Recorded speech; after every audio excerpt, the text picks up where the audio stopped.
Hi. We're here. Yes. Oh man. Welcome everybody. It's so soon. Yeah, we were just in here A couple days ago. 4 days ago, Less than 3 that. days ago, 2 days ago. It keeps getting closer. Yeah. Hey, it's the 4-year anniversary of Sidewalk Slam. Yes. This is year number 4. The beginning of year number 4, right? Yeah. Yeah, because Well, 2016 is when we started. That was our first episode, Yeah. the Rumble 2016. Yeah. Yeah. Oh, that's in wild. bad chairs.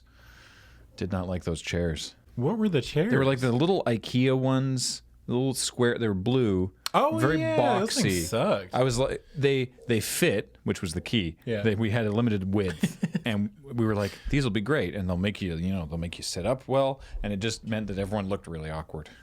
It was no good. Yeah. But we're here now, Yeah. and we're here to talk about the Royal Rumble. Yeah. Graham's favorite pay-per-view of the year.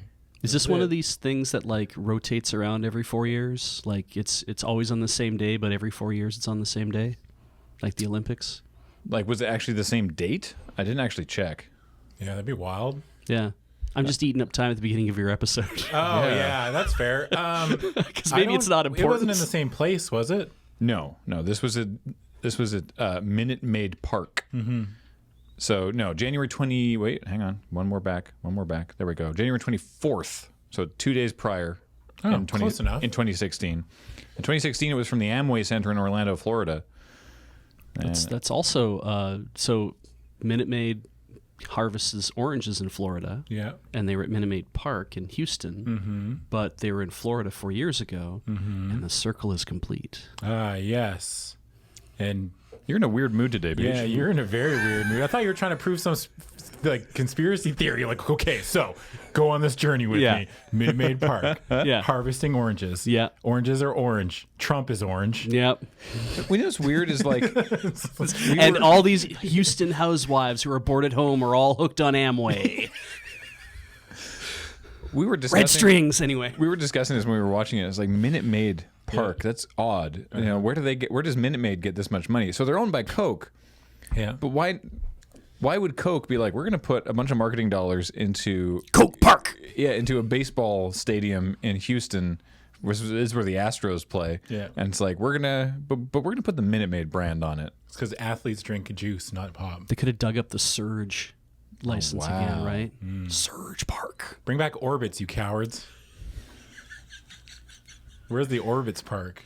I liked, speaking of the Astros, there was a good sign. I can't remember what wrestler they were lambasting, but there was a sign that was like, so-and-so cheats worse than the Astros. So that was fun. Damn. What was the thing with the Astros? What did they do? I don't know. You call it the Orbits Astrodome. That would be so good. That'd be great. The Yeah. Astros Dome. Ast- Yeah. Astros Orbits Dome. Astros Dome.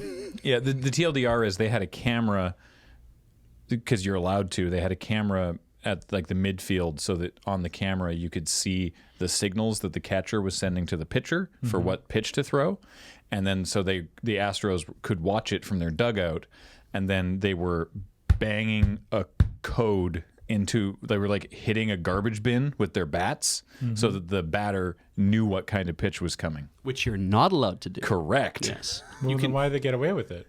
Because Nobody figured it out. People didn't realize for a while, and then they won recently realized, and it was a whole kerfuffle. Wow. I don't watch or care about baseball, but I heard Neither about do it. I. Oh, That's yeah. wild. Yankees fans are Oh, yeah. pissed. Are Yankees fans just eternally pissed? Yes, they about are. everything? But this time for good reason. this time they have a crusade. It's like, oh no. The first of several that's your knee, not the table leg. That's I'm no sorry. worries. Over the course There's of the nothing worse evening. than when you give fanatics power, right? For a reason, there's that's scary, right? Yeah. They're like, oh, now we have a reason to be upset. Now I feel justified. Yeah. Speaking of fanatics and sporting events, Yeah. Wrestling. Let's talk about wrestling. So yeah, the Sidewalk Slam, of course, this is our show where we talk about wrestling storylines and storytelling in the in WWE and AEW and to a lesser extent NWA Power. But this one is going to be entirely focusing on WWE. on WWE and have the Royal one Rumble, pay-per-view. because there's just so much to go through. There's a lot to talk about in this particular one. Starting with there were some pre-show matches. Don't worry about it. I didn't watch any of it. I can't remember. The Andrade retained the U.S. title against Humberto Carrillo and Humberto Carrillo. and I can't. remember who won the Sheamus versus Shorty G match. Oh yeah. I think I want to say look it up. Sheamus won. I'm guarantee you Sheamus won. Hang There's on. no way that Sheamus comes back after all those Yeah, vignettes. he won. Yeah. And then loses to Space Jam. Yeah. All right. So, the first match on the main card is Roman Reigns versus King Corbin Yep. in the Falls Count Anywhere match. Yep. Yes, And- sir. And you know that they have to wander out into the arena because of that terrible promo that you mentioned that Reigns cut. Where he's like, it's like a baseball stadium, right? Yeah. Well, I'm gonna beat you all over it. Yeah. Now, I'm what sure did you did. Now, what proclamation did you make in the last episode? That if Roman Wins, wins this match, Yeah. he's not winning the Rumble. right? But if he loses this match, he's He's winning the. I was guaranteeing that Yeah. he was gonna win the Rumble. you get Because that's WWE in a nutshell, right? Well, keep listening to this episode to find out if Adam keeps that paycheck he bet. Oh man. So, Roman Reigns versus King Corbin. Fine. Yeah, the most It was a interesting. WWE. Like we talked about this like 2 episodes ago. Yeah. It was a WWE Falls Count Anywhere match. Nah, Who was it? It was like Seth Rollins and someone else. The Fiend. Wasn't Oh, it? yeah. They did the same thing. yeah, so they fight a bit and then they get out of the ring and then they get into the crowd and they wander around through the crowd. And this one was at least a little bit more They interesting. didn't go back into the ring. No, this one was at least a little bit more interesting. Yeah. They ended up going through like the tech area, like where the director is, and like all the like the audio boards and stuff. Yeah. And I was like, no, because they got really close to the equipment there. Yeah. And it's weird. What if we were watching the pay-per-view and they go to the tech area and Paul was sitting there? Like Paul Heyman? Yeah, no, or like our Paul. that would be Wild. that'd be unsettling. Yeah. I'd be like, wait a second. What confuses me is the employees there. Like obviously they're it's like don't distract from the thing, right? Yeah. But some of them aren't even turning around. Right? Yeah. They're like as close as you and I are to the action. Like you're the wrestlers and the guy's just like sitting there. And then like one of the wrestlers bumps into them. Like, Yeah, like I would Oh, sorry, Todd. yeah. Like, hey, I would at least, I'd at least be like, look, act like you're trying to protect the equipment. I'd be like, you don't come close. Yeah. Like, I'd be, if I was a tech at WWE, I'm not trying to like get myself over, but I'd be like making sure to at least act like I was trying to protect the equipment from these men. Like you don't want to have to go to your supervisor and explain to you why King Corbin got thrown into your equipment station. Counterpoint. Yeah. You staff the entire tech section with wrestlers who aren't on the card. They have to pull double duty. It's like a mom and pop shop. Like the Street Profits are back there and they got the headphones on and they're doing stuff. Mojo Rawley's running the switcher. Yeah. It's perfect. Oh no, because he's 24/7 champ But right now. he gets 2 paychecks because he puts a mirror next to himself. Oh, he's like, brilliant. oh, there's 2 of me. That's thought. There's 2 of us working. So genius. after they extract themselves from the tech area, King Corbin's, I guess cronies, I suppose. His court of Robert Roode and Dolph Ziggler attack Roman Reigns. But then the The Usos. surprise of no one. Yeah. That this was going to happen. Then the Usos show up and they attack Robert Roode and Dolph Ziggler, and they all fight, and Roman sort of gets like left behind, and it's just the 4 of the others fighting, and then they attack King Corbin a little bit, and we lose track of one of the Usos, and then At one point, one of the Usos gets like back body drop by Corbin on like the guard. There's a guard railing like laying across 2 like cases, like it looks equipment really cases. painful. Yeah. I was like, ooh. And then one of them dives off of the top of the scaffold. Yeah. That was cool. One of the Usos just like a giant crossbody onto a whole bunch of them. Yeah. And then Roman Superman punches in from out of camera. Yeah. And clatters Corbin across the face. And then they get over to a row of porta potties near the tech section. Yep. One porta potty notably taller than the others. That's Braun Strowman's. That's because it's on wheels. It's the only one that's on wheels. Yeah. Great commercial here for United Site Services. One of the guys I was watching with started looking up to see if their website was experiencing any higher than normal spike in traffic. And No. Yeah. Just dial 1-800-TOILET. Or was it toilets? It's not enough numbers. Toilets. Toilets. Toilets. Yeah, toilets. Okay. There you go. Anyway, so yeah, Roman chucks Corbin into a porta potty. Yeah. And then like wheels it around and flips it onto its side. Yeah. And everyone loved that spot. Yeah. Cheering for that. People love doo-doo. They're like, haha, he's in Corbin, the place where people poop. And then Corbin came out spotless. Yep. I feel like what happened is that it was like obviously a clean new one, and they thought that the blue fluid would make Corbin look like he'd had the toilet water on him or something. Yeah. But it's one of those things where it only looks blue in concentration, and when you get it on you, it just looks clear. It's probably because he looked a little wet, but he didn't. He should have looked like the Covered in meat. blue mist. Yeah, the blue mist. Exactly. Here's a question. Yeah. When Corbin's in the toilet and the door is closed and the camera's off him, is he still in kayfabe? That's a real tree falling in the forest question, Adam. Like, did he get scared for a No, minute? but I mean, like, is he getting in the toilet and Roman's pushing him around, right? And I just picture Corbin like just sitting, like waiting for the spot to happen. Not Is he still pretending to be unconscious? Yes. I mean, probably just in case the door flings open, I guess. I guess. Well, he knows it's going to go over, so he should brace himself. Yeah. Right? Yeah. Surely. Yeah. But I find that visual very funny. That is good. I like that a lot. Eventually, they get over to the Astros dugout, which has been tarped off, and they start pulling some of the tarps off, and they fight in and around the dugout, and they're like up on basically the top, like right above the dugout, and they. By the way, this sounds like Reigns just beating the tar out of Corbin for the whole match, but Corbin got a lot of aggression in early. Yes. But I actually quite enjoyed how frenetic the camera work was for this match. Really? Which is the only time you're going to hear me praise the camera work over the course of this show. It was actually, even I noticed, I was like, weird. The one that I liked was that they were, when they first went out into the crowd, there was the hard camera following them at quite a distance, and then it cut to the cameraman, like, hauling ass, pushing his way through the crowd to find them. And I was like, oh, that's cool. That makes it seem like this wasn't planned. Yes. That's neat. And then, eventually Roman hits a spear on the top of the dugout, the hardest part of the baseballs.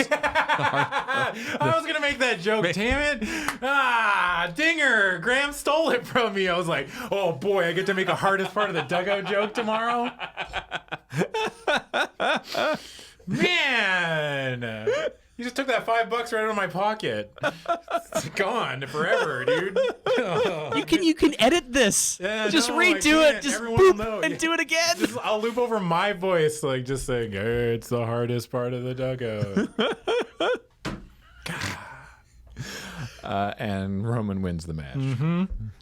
He sure does. Yep. So, my theory rings that he should not win the Royal Rumble, which I breathed a sigh of relief. That doesn't mean that he's not fighting what I'm assuming is Bray Wyatt at WrestleMania. But maybe I'm glad that this feud is over. Yes. And I guess we won't have time to talk to it at the Royal Rumble, but I guess Rusev and Lashley on the pre-show got in a fight, and they were just like, yeah, they're not here. Yeah, they weren't on the show at all. Yeah, so good luck, Graham. You know what that means, right? The feud's over? And No, the feud continues. No, because your prediction was that they were going to have an altercation in the Rumble, and then that whole storyline would just be forgotten about. Yeah. Well, evidently not. Yeah. So, backstage, Kevin Owens is talking to Samoa Joe. Owens is excited because he won his first Intercontinental title in Houston, not in this arena, but in Houston. And Joe says if Owen gets in his way, he'll take him out. Yeah. Because how many times did they say tonight that it's every man for themselves in the Rumble? How many times they say it every year? It was particularly egregious this year. Yeah. There was a lot of no, there's no partners in the Rumble. Man, there was a line in the Rumble that had me howling, and I can't wait to get to it. Awesome. Then it goes from that bit to one of the backstage reporters talking to Mandy Rose and Sonya Deville. Yeah, I loved this bit. Who is the same sort of thing. Sonya Deville says there's no partnership in the Royal Rumble. And then No, but then Sonya Deville's like, if it comes down to us two, Yeah. I'll throw myself over the top rope. Yeah. And I was like, finally some difference. Finally somebody's like, because the lead in is like, well, we just heard from Samoa Joe and Kevin Owens that they're not gonna play. You know, what about you two? Yeah. Because it's because Sonya Deville is like, no, we're they're just two guys. We are Fire and Desire. We are a team. And she's like, if it comes down to me and Mandy Rose, I'm gonna put myself over the rope. and Mandy Rose didn't say anything, and it was kind of like the Han Solo, like, I know. It was it was very awkward. It was definitely like, I mean, awkward in a good way. It was definitely Mandy Rose having the look on her face of like, oh, I would not do that for her. This is Yeah, awkward. And here we are. It's time for the Women's Royal Rumble match. Yep. Yeah. The rules are ever repeated at the beginning of every Royal Rumble match, but in case you are one of the many, many listeners to Sidewalk Slam who listen to this show but do not necessarily keep up with wrestling yourself, which is totally cool. Thank you for being here. I will remind you of the stated rules of the Rumble match, which is 2 superstars start in the ring. Every 90 seconds, another superstar will enter. 90 seconds is in heavy air quotes because they fudge that a lot. Superstars are eliminated only by going over the top rope. Both feet must touch the floor to be eliminated, and the winner receives a championship match at Pirate Mania. Yeah, Pirate Mania. Yeah, the WrestleMania 2020 logo, because it's taking place in Tampa, and so the logo is like, it just says WrestleMania on like a ribbon, and then there's a cutlass with a flag off of it with that's Pirate Mania. Isn't that the name of their football team? The Buccaneers. Yeah. So, Women's Royal Rumble match. Tampa's known for its pirates. The first 2 entrants, Alexa Bliss and Bianca Belair. Yay. Yeah. Bianca was great in this match. Oh my goodness, they were both great actually. Alexa Bliss and Bianca Belair were awesome. They both lasted a surprisingly long time. Yep. Not surprisingly, but like they both a really long time. Yeah. No eliminations before entrant number 3, Mighty Molly. Yeah. And we're not talking about drugs, Beach. We always make guesses when I'm watching with my friends that watch the Rumble. We always, we make our predictions for like surprise entrant, right? None of us I was considering Molly Holly, though we would have had to go to the judges if Molly Holly and Mighty Molly are the same person or not. Got me. Because Molly Holly was in the first Women's Rumble. Yes. Because this is the 3rd year that they've done a Women's Rumble match. Yes. She was in Third the first year one. already. Yeah. Which is awesome. But Mighty Molly, I wasn't watching during this time period, but I correctly guessed. I was like, this seems like this was Molly Holly, I want to say, associating with the Hurricane. Yeah. And that apparently was true. Yes. Yeah. Scope did. Yeah. So I think they used the same theme music that when she came out that night was the same. I inferred because it was kind of a silly costume and she was speed walking. Yeah. And I was like, this seems like a Hurricane thing. Yeah. So yeah, Mighty Molly still looking good. Yep. Doing top rope crossbodies and stuff like that. Yeah. Good stuff. Number 4, Nikki Cross. That's bad news for Molly and Bianca Belair because Alexa Bliss and Nikki Cross are still very good friends.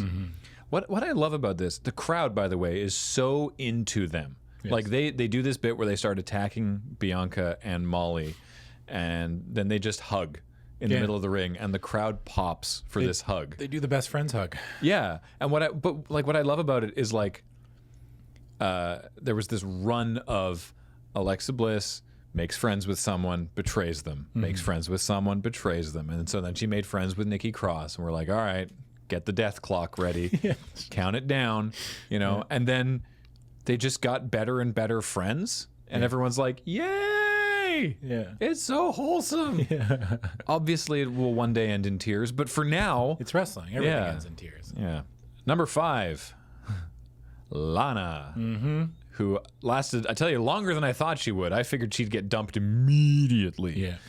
But yeah, Lana comes out, grabs a microphone, which is always a bad sign for your chances at winning a Royal Rumble. If you no one's ever come out, cut a promo, and then won the thing. Yeah. That's a good point. Yeah. She calls herself the greatest. There's got to be like a list of things, right? Oh, like You know when you take like you get like a point allocation like in D&D, and then with the wrestlers like before they go out for the Royal Rumble, like here you can take these things, but it lowers your chances of winning. Be like microphone, like, are you sure that's like 5 points off? Like I'll take it. You know, I'll run my chances. Yeah. Yep. I like that. That's very true. Yeah. Yeah, she calls herself the greatest WWE superstar in the world. She's better than all the pathetic losers in Houston. Yep. And she's going to win the Rumble for her hot husband, Bobby Lashley. Hot. And I mean hot. Yeah, that's it. It's just like massive boos. Nobody likes Lana. Yeah. So she's doing a good job. She's doing. The system works, which makes me even angrier. Entrant number 6, Mercedes Martinez, a recent sign. Yeah. She was in one of the Mae Young Classics, correct? Yes. Yeah. She's been in both of them. Okay, cool. I'm pretty sure. And recently got signed like a month ago. Got signed and posted that she was like just over the moon because she's worked. I don't know very much about her, but she's worked like everywhere else. Yeah. Basically. And She was in Lucha Underground for the longest time, wasn't she? Yeah, definitely a lot of support for her from, like fans of people who are more knowledgeable about the indie scenes and other wrestling promotions than we are. Yeah. So, also she came in like sort of like looking like Sub-Zero kind of. Yeah. Had like a cool face mask. So that was neat. Not the only like Mortal Kombat looking entrant tonight either. Like NetherRealm Studios actually retweeted Zelina Vega because I think she was dressed like Katana? I want to say she was dressed like Sindel. Oh, Sindel. Yeah. Is that her name? Yeah, that's Okay. the queen. With the white hair, she screams people. Their flesh flies off. She didn't have white hair, but Yeah. anyway. Number 7, Liv Morgan. Yep. So, of course, Liv Morgan, a reminder, now previously had a relationship with Lana. Yes. So she and Lana are feuding because of that whole time suck on Raw. And so she just comes out looking furious with a full head of steam and just laser focused on Lana. Yeah. And then so she eliminates Lana, first elimination. Mercedes Martinez knocks Liv Morgan over the top rope, but she lands in the apron, and then Lana pulls her off to eliminate her. Elimination. Yeah. Yeah. And then they fight at ringside. Yeah. Number 8. Yeah, because like for those of you that don't know the rules in the Royal Rumble is if you go over the top rope but still land on the apron, it doesn't like reset the situation. Yeah, you got to get your shoulders back through the ropes. Yeah. So if you go over and you're fine on the apron, but then get pulled off by someone from outside or knocked off by someone on the inside, then that's still an elimination. Yeah. There was actually on this week's the Go Home edition of SmackDown, there was a brilliant little like 30-second backstage segment between Kofi and Big E. Oh, yeah. And Big E was just oiling himself up. And he was like, I'm getting ready for the Rumble. And then some guy came in and like tried to pick him up and he kept slipping. He's like, good, excellent. And that was like, yeah. And then he kissed him. He's like, kissed the guy on the head. Yeah, it was really funny. Yeah. Wow. So I didn't have my mic on when I said covered in honey. Ah, so sorry. Oh, all right. I'll edit it in. Yeah, cut that in. Great. Perfect. Number 8, Mandy Rose. Yep. So some of the folks I watch the Rumble with don't keep up on the show as much as we do. Ah, yes. And when Mandy Rose, so Liv Morgan, of course, has, They thought it was the same person. has had she's been like redone, so like her hair isn't pink anymore, and she's just, she has like sort of mid-length blonde hair again. And then Mandy Rose comes out. Because she dressed like Harley Quinn, Yeah. and then she like finished her like college phase, and then like got a real job or something. Yeah, now she like, just like, dresses in black. she's sort a of. business admin. Like, Yeah, she had kind of like a Black Canary kind of thing going on. Yeah. A little bit. Lana was dressed like Captain Marvel, which was a weird choice. Anyway, yeah, Mandy Rose comes out, and yeah, one of my friends was like, "Isn't this the same person?" And I'm like, "Funny story. We've made that joke a lot because they're the Spider-Man pointing at Spider-Man of the what was it? Absolution versus the Riot Squad. Is that? Oh yeah, I forgot about Absolution. Yeah, and Mandy Rose and Liv Morgan were the. What's Ruby Riott up to these days? I think she's injured. Injured, I think. Yeah. Man, I haven't seen her in a hot minute.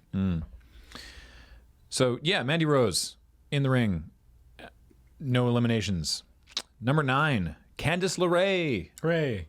Does she have a nickname? Like, Because think so. she's married to Johnny Wrestling. Yes. She's not like Candace also wrestling or anything like that. I was thinking Jenny Wrestling Oh, yeah. or Mrs. Wrestling. Mrs. Wrestling. I don't think she has a nickname. Oh, Correct okay. me if I'm wrong. In the YouTube comments, but I'm sure she has something from like her time in PWG or something. Probably, yeah. Bianca Belair eliminates Mighty Molly. Yep. Throwing her over the top rope. Do you find it tiring that every Royal Rumble always has like something like this? There's one person that's like the highlight. It's kind of like, I mean, it's like a vehicle, right? Like they use it as like, it just feels like it's such a, I don't want to be a big old negative Nancy here, but it just feels very tired. Like they do it every Royal Rumble, right? It's always like one person who gets a lot of information or eliminations and one person who lasts a long time. And that's kind of like they use this, but I mean, like that's the point of the Rumble. Like other than the winner, it's like I guess yes, but I don't mind it necessarily. that's fair. Both these Rumbles felt odd this year. Like they both felt like two half Rumbles. Yeah. The men's more so. We'll Oh yeah, the men's one was wild. we'll get to that. Yeah. So, Alexa Bliss throws Mandy over the top rope, Mandy Rose, Yeah. who like really sort of lazily like falls to the apron and rolls off. Yeah. And it's like, oh, that was weird. She definitely looked like she could have stopped herself from getting eliminated there. All right, I guess she's out. Why haven't they rung the bell? Yeah. And then we cut to a camera from the side, and she has landed on Otis, Yeah. who was hiding under the ring, who at the perfect moment rolled out from under the ring and caught Mandy Rose. He's just lying on the ground, and she is standing on Otis. This implies that there's a TV under the ring. Yeah, Well, yeah, that's where Hornswoggle lives. I guess. That's yeah. He's got to have a whole living room under there. Yeah, he's got to have something to pass the time. I guess like Otis is just like a really big hornswoggle. Right? Like if you took Hornswoggle. Good Lord, you're right. Yeah, like if you took like the gun in Honey I Shrunk the Kid 2 Yeah. and like shot Hornswoggle Yeah. and it grew, it would be Otis. Yeah. They have about the same like vocabulary, which is to say none, because they don't talk. Yeah. Yeah. Yeah. Wow. Many people in the comments for last episode, by the way, suggesting that the thing in Eric Rowan's cage is just going to be Hornswoggle.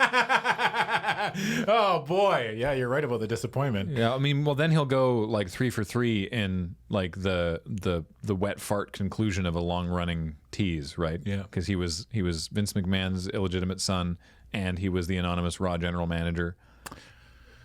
I want to go back and watch that stuff, but at the same time, I don't. No, you don't. Because I've never seen the Raw GM stuff, like that era. Yeah. I missed it completely. Just skipped over it. I didn't mind. I gotta say, it really made people dislike Michael Cole in a bit. Like he was doing great character work, right? It was. I don't know. I liked it. Someone in the comments though did suggest what I think is my favorite possible solution for what's going to be in Eric Rowan's cage, which is that they don't reveal it, but what happens is at one point he goes to look and the back of the cage is blown out, and whatever's in there has escaped. Yeah. And he starts freaking out because whatever it is has gotten away. Yeah. And that way we never have to see it, and you can leave it alone and forget that it ever happened in a way that isn't like look, it's this. That will be like super disappointing. Yeah, they won't do that though. You know I know. what they're gonna do if they do that? If I see that back of that cage blown out, next week someone new is debuting, and it's gonna be someone in like a suit, like a new wrestler. You know, like I was in the cage the whole time. You know, like a dude in a bunny suit or Oh something. wow. I'm telling you, I wouldn't even be surprised. At this point, I'm just throwing ideas at the wall. Yeah, why Just- not? You know what I mean? Like, It's what they do. Busy gestating in the cage is what you're saying. yeah, yeah. it's like exactly. growing up, right? And one day it's gonna get too big, Yeah. and then it's gonna like show up and be like, "I'm gonna wrestle you," and then This like weird homunculus that was Yeah. kind of just growing there. Yeah. I'm with you. yeah, Perfect. Otis caught Rose. Yes, thank you. So she gets back in the ring, and then he's just sort of standing at ringside, and he's, generally cheering her on. Number 10, Sonya Deville. yeah. So now, Fire and Desire are both in the ring. Mandy Rose and Sonya Deville work together. They eliminate Mercedes Martinez. Yep. Number 11, Kairi Sane enters. Okay, so I thought and I don't know why. I was like, Kairi's definitely winning this thing because she's a pirate. WrestleMania is pirate season, and I was like, it's just a natural fit. The flavor win. Yeah, I like but that never happens. She comes out with her parasol. Yeah. And I love this. She climbs up the ring steps and up the turnbuckle and then just stands very rigidly with her parasol on the top turnbuckle and then just like jumps like Mary Poppins into the ring. It's just like da-da. And then like uses the parasol to like hypnotize the people in the ring because it has a spiral thing on it. Yeah. And then she's like, all right, whatever. And then like throws the parasol away and it's just like she's having a blast and it really comes across. Every time I see someone do that thing with the hypnotize with a umbrella Yeah. trick, I think of one of my favorite movies of all time. We're going on tangents today. One of my favorite movies of all time is this old martial arts flick called Chinese Super Ninjas. Oh wow! And in that movie, there's like these two ninja clans and they're fighting, and then the one ninja clan hires a bunch of like assassins based off the different elements.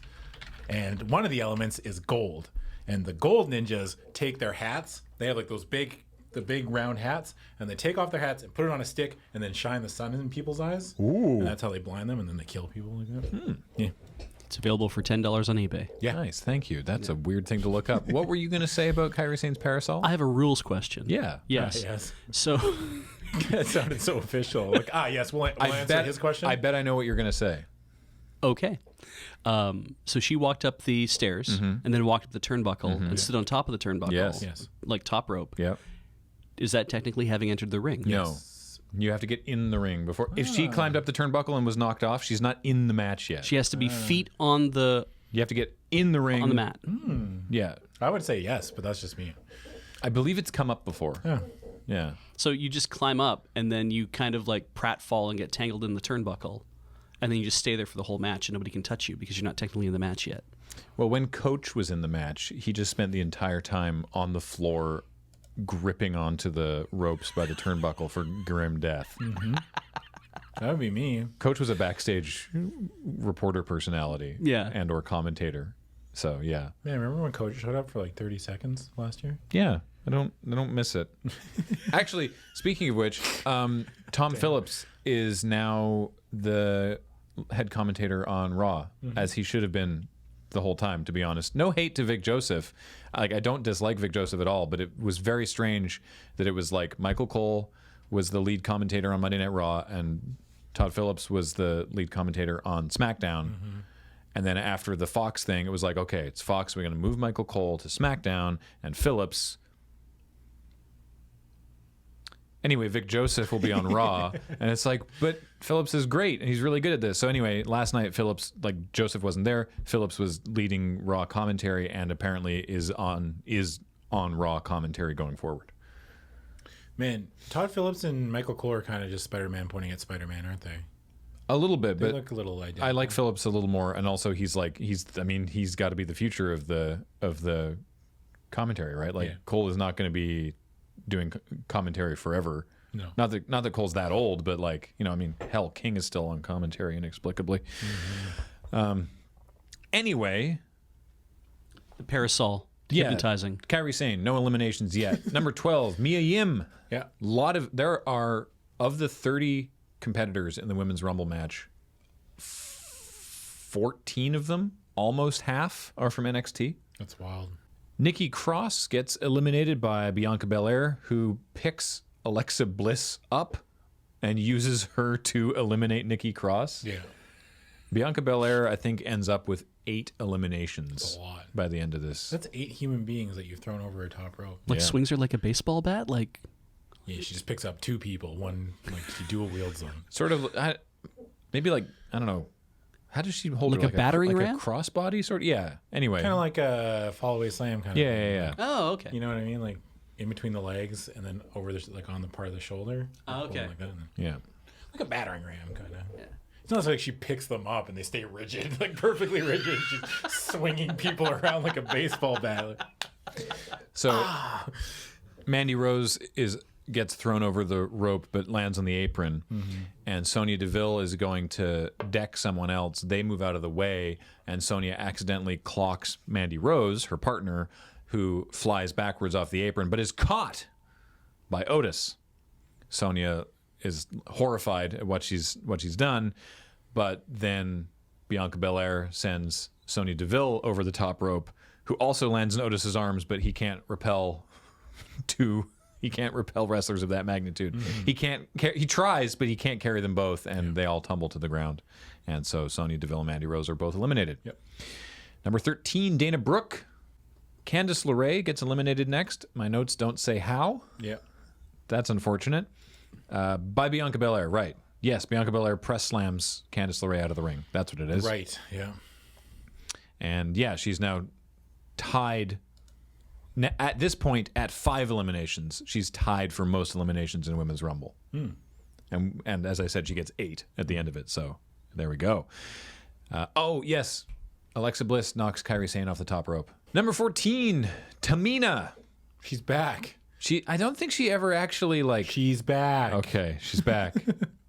I don't think she actually ever left. I think she just isn't getting used on TV is the problem. Yeah, no, Nia Jax is actually injured though, right? Yeah, Nia's been gone for forever. a long time. I think early last year, it feels like. It's been a long time. Yeah. Was she even around in 2019? I don't think she even actually wrestled. I don't remember. The last time I remember seeing Nia Jax was at the Rumble last year. Oh, yeah. She did wrestle in 2019. Yeah. She was in there and her and Dean Ambrose had a thing. Yeah, because she entered the men's Rumble. Yeah. Yeah. Yeah. Anyway, Bianca Belair back body drops Tamina out of the ring. Yep. Bianca Belair's very, very Tamina strong. super kicks somebody, I can't remember who it is, and just levels them. Oh, yes. That is true. She just absolutely decapitates somebody. Dana Brooke. Dana Brooke, Yeah. she ate that one. Whew, boy. Yeah. Dana Brooke did that very well. Dana Brooke, sadly, later did not do the getting eliminated very well, but we'll talk about that in a second. Number 15, Dakota Kai, who is the heel half of the former team. Team Kick? What are they? Dakota Kai and Tegan Knox. Yeah. I can't remember what they were called. So we talked about this at War Games. The knee braces. Yeah, the knee brace friends. Knee brace gang, knee brace gang, knee brace gang.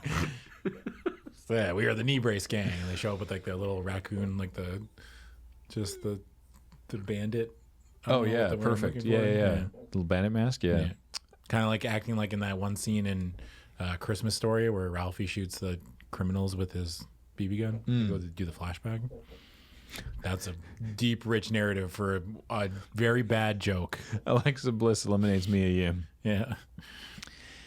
Number 16, all the way from Victoria, BC, former performer at VIPW shows at the Velox Rugby Club, and now at the Royal Rumble, Chelsea Green. Really? She's from Victoria. She used to wrestle VIPW shows. Wow. Yeah. Velox is where I played rugby. Yeah. Yeah, that's wild. Vancouver Island Pro Wrestling. Oh, I basically know her. Exactly. Essentially, best friends. Yeah. Oh, that's wild. I Yeah, didn't it's know she's awesome. from Victoria. Yeah, she was in... Well, we have a new favorite on this show. Yeah, she was in the Mae Young Classic. Yeah. And then eventually got signed to... She was in the Mae Young Classic, didn't get signed, did some other stuff. I think she was in... I want to say she was in Impact for a while, and then got signed on with NXT, debuted a little while ago, and then, yeah, here she is at the Royal Rumble. So that was cool. Huh. Big pop in our room when we were watching for Chelsea Green anyway. She gets almost immediately eliminated. Yeah, she does. She gets in, and then they just throw her right out. They did a lot of those this year. Well, she gets in the ring and eliminates Dakota Kai, and then Alexa Bliss eliminates Chelsea Green because she was gloating. Ah, yes. Because she's a heel. She's a heel, yeah. And she was accompanied to the ring by Robert Stone, who looks like just a real smarmy asshole. He looks like a car salesman. Wow, yeah, he really does. Yeah. Looks like a kind of guy that's trying to sell me a 1997 Kia Sorento that has barely 200,000 kilometers on it. It's it's still good. Yeah. Bianca Belair eliminates Dana Brooke. It's the really awkward, run at the ropes and pull the ropes down and go whoopsie over the ropes, except it doesn't look convincing. It's better throw myself over the ropes now. And it's one of those moments. Ah, yes. Not great. Now, for those who maybe haven't been keeping score of numbers, this means that there are almost everyone who has entered this Rumble has now been eliminated from this Rumble. And in fact, the only 2 competitors still in the Rumble are Alexa Bliss and Bianca Belair, the first 2 competitors in the Rumble. Yeah. which is kind of impressive. After fighting on the apron with Bianca Belair's very long hair, Yeah. she pulls on her own ponytail to whip Alexa along the apron and into the turnbuckle, and Alexa Bliss bounces off the turnbuckle and falls out of the ring. Yeah. So Bianca Belair is alone in the ring. That was sick. It was really cool. So that was part 1 of the Women's Rumble. Now part 2 of the Women's Rumble, number 17, Charlotte Flair. Cut to Bianca Belair with an expression of just like, oh, I'm in so much trouble. Yeah. This is so bad. Flair takes her time getting to the ring, though. She has a lot of like posing and, you know, taking off her robe and everything, and it's all like it's interesting how some wrestlers, you know, they'll come out and they'll do the whole, not their full entrance obviously, but they'll walk out, they have like extraneous entrance costume, they'll take their time getting to the ring. Yeah. You know, but other wrestlers will just like, there's like, it's the Rumble. They're already in their in-ring fighting gear and they just book it to the ring, right? And it's interesting to sort of see the choices that the characters are making here. The speed at which you enter the ring is the speed at which you leave the ring. You think so? I think so, yeah. It's like an object in motion stays in motion. I mean, there's definitely been people who have taken like a very, very, very, very, very long time getting to the ring and then been immediately dumped out. So I don't know if that quite holds. Yeah. Has anyone ever come to the ring and taken so long to get in that the next person comes out and laps them? Yes, and technically, You're not allowed to. no, technically that eliminates you. If Oh, you, really? technically God. speaking, if you take so long to get to the ring that the next person on the list gets into the ring and enters the Rumble before you, then you're eliminated. That's rad. It's happened like twice, I think. Huh. Yeah. That's wild. Yeah. I didn't even know that was a rule. It doesn't come up a lot. Someone did on the subreddit did like ways to get eliminated from the Royal Rumble, right? And it's like, number 1, being thrown over the top rope with both feet touching the floor. This is like 98.7% of all Royal Rumble eliminations, right? Yeah. But then there is like not getting into the ring before the next person does. Being injured, because there have been people that were injured and just taken to the back and they never came back and someone else won, so I guess they were eliminated. And then there was one that was like was losing a limb, because it's never happened, but King made a joke about it. Like, it was obviously a joke. This whole thing was tongue in cheek, but it was like King made some sort of offhand reference to, you know, if you lose they're like, oh, he's gonna tear his arm off, and you know that would eliminate you from the Rumble. And JR is like, yes, that absolutely is true. And like, and so they're like, it's never happened, but we have to assume that would be the case. Why does this not fall under the getting injured? Well, because it was called out specifically as, you know, losing a limb. Does that not mean that if you were making an entrance, if you were coming down, whoever was maybe just somebody who just got eliminated could literally just like slam your ass into the ramp and be like, I'm going to fight this dude out here to keep him from getting to the ring? Mm-hmm. You could do that.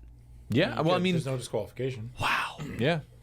It's a Wild West Beach. Wrestlers can literally, every time we do this show, we prove that wrestlers get to do whatever they want. So here's the point. Rewinding to the first match, the Roman Reigns versus King Corbin match. Yeah.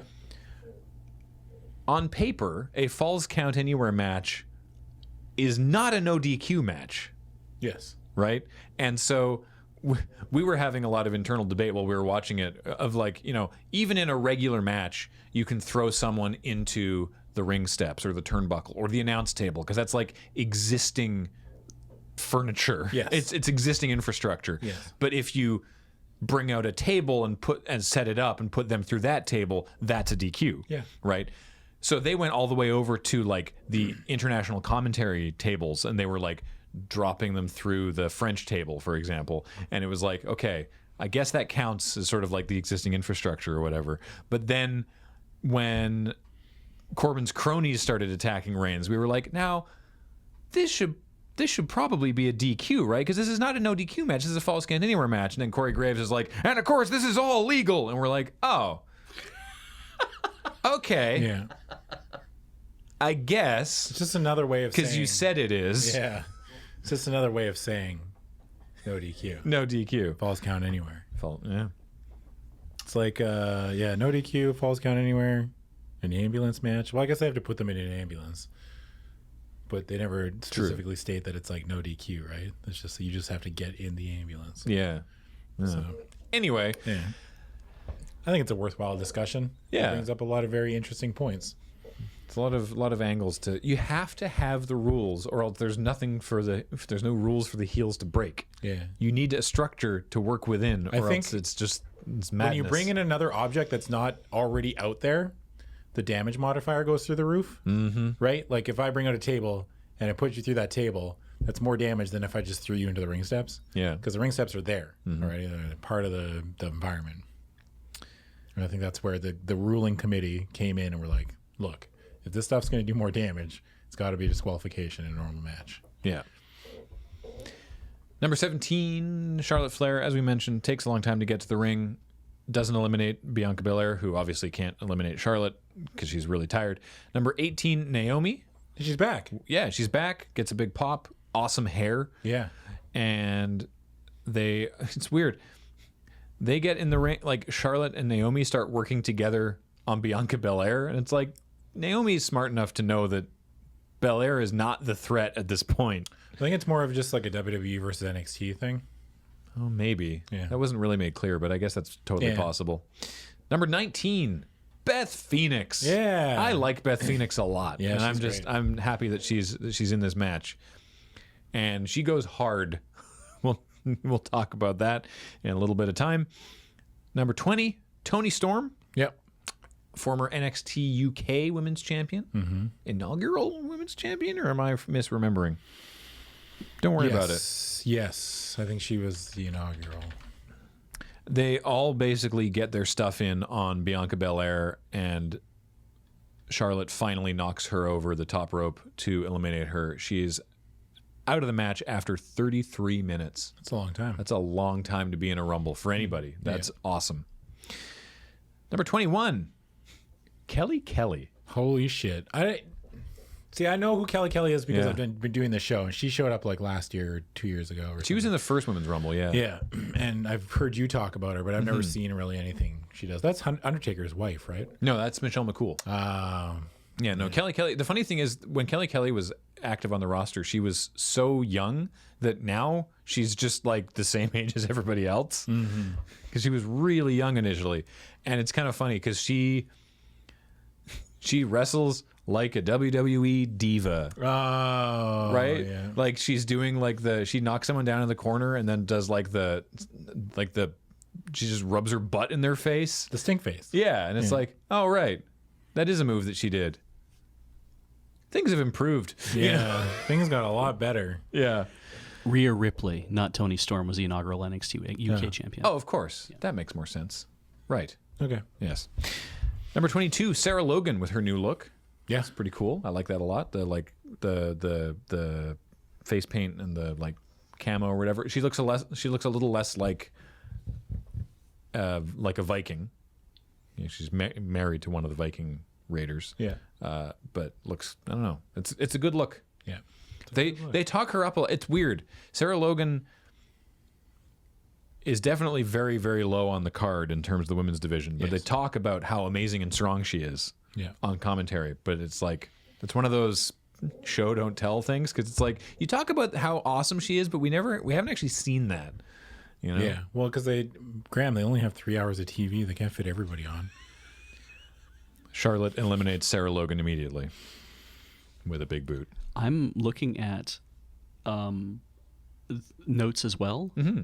Did Charlotte get injured? Charlotte had got her nose busted open at some point. Oh, okay, cool. She definitely had some blood on her face at some point in these proceedings. Okay. Kelly tries to eliminate Charlotte Flair, which is a neat trick if you could do it, but no, Kelly gets eliminated. Yep. Number 23, Natalya. Yep. So she and Beth Phoenix, Team Pinup Strong, start working together in the ring, and so now they have a faction in the ring working to try and eliminate various other people. At some point here, they do a move where they pick Beth Phoenix up and put her on her back on top of the turnbuckle, and she hits her head on. I believe this is where this happened. She hits her head on one of the big turnbuckle posts, the like metal cladding around the turnbuckle post, and obviously gets a pretty nasty gash somewhere on the back of her head, because from around this point until the end of the match, her hair starts getting redder and redder and redder.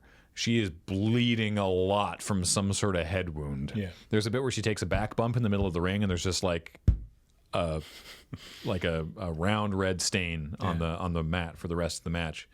And we were like, why are they not getting her out of the match if this is as bad as it looks? And it turns out that she had a lot to do yet in this match. And also, you could see the refs going and checking on her and everything. You could see them. You could see them check on Charlotte at one point too. Yeah. So. Number 24, Xia Li back again. Oh yeah. I like that she comes out and once again faces off with Charlotte, which they also did last year in the Women's Rumble, which was pretty cool. Number 25, Zelina Vega. This is, as mentioned, dressing like Sindel, we think. Number 26, Shotzi Blackheart. I mean, even as far as wrestling names goes, that's made up. You know what I mean? That's fake. Yeah, that's not real. Yeah. Do you have any idea who Shotzi Blackheart is? No, I've never heard of her. No idea. Yeah. I think they're probably an NXT wrestler, but apparently, someone, again, I was reading the subreddit. Someone posted a picture of her at the Royal Rumble and then her playing like a tiny attended gymnasium show a month ago. Wow. Like apparently she's been around for several years, but like the span of time from that to appearing at the Rumble. Like I think this was her debut in WWE, was being at the Rumble. I think. I'm not entirely sure, but yeah, Shotzi? SHOTZI? Not entirely sure. Anyway, she seems cool. Yeah. Number 27, Carmella, who fights everyone that they can. Yes, Phoenix. Yeah, Beth's hair is now definitely bleeding a lot. Yeah. At this point, Charlotte gets knocked out of the ring. She gets thrown out through the middle ropes. Like she goes through, hits the turnbuckle, falls to the floor, and they're like, yeah. And the refs are like, no, she went through. The hand signs are great. They're like, no, she threw. Sounds like he's a little. Yeah. Yeah. Number 28, the other half of Knee Brace Gang, Tegan Knox. Yeah. It's weird that they put her out now and Dakota Kai is like long gone, right? Isn't she? Yeah. That was, so they don't get to have like any sort of like moment there, which is weird. Oh, right. Naomi, I forgot. Naomi got eliminated, or not eliminated. Naomi got thrown out of the ring, got knocked off the apron. This is like a couple entrants ago. Got knocked out and this was very close, but jumped out to the barricade and grabbed the barricade. Yeah. With her feet on the barricade and didn't touch the floor. Inches, game of inches here. Yeah. Managed to grab the barricade, pulled herself up to the barricade, shuffled along it, and got on the commentary tables and was like trying to figure out the best way to get back in the ring. So she was like, I could jump from here to the stairs. And then walked over to the that was the Spanish table, walked over to the English table and was like, no, this is further. I wonder if I get a better angle from the German table. This is over several minutes. Like several people have entered. She's really taking her time. Yeah. And like, I don't know about this. Eventually gets back over, takes the I don't know what you call it, the piece of logo, like the logo cladding thing from the front of the announce table. Yeah. Picks it up, puts it down like a plank between the commentary table and the ring steps, and eventually like.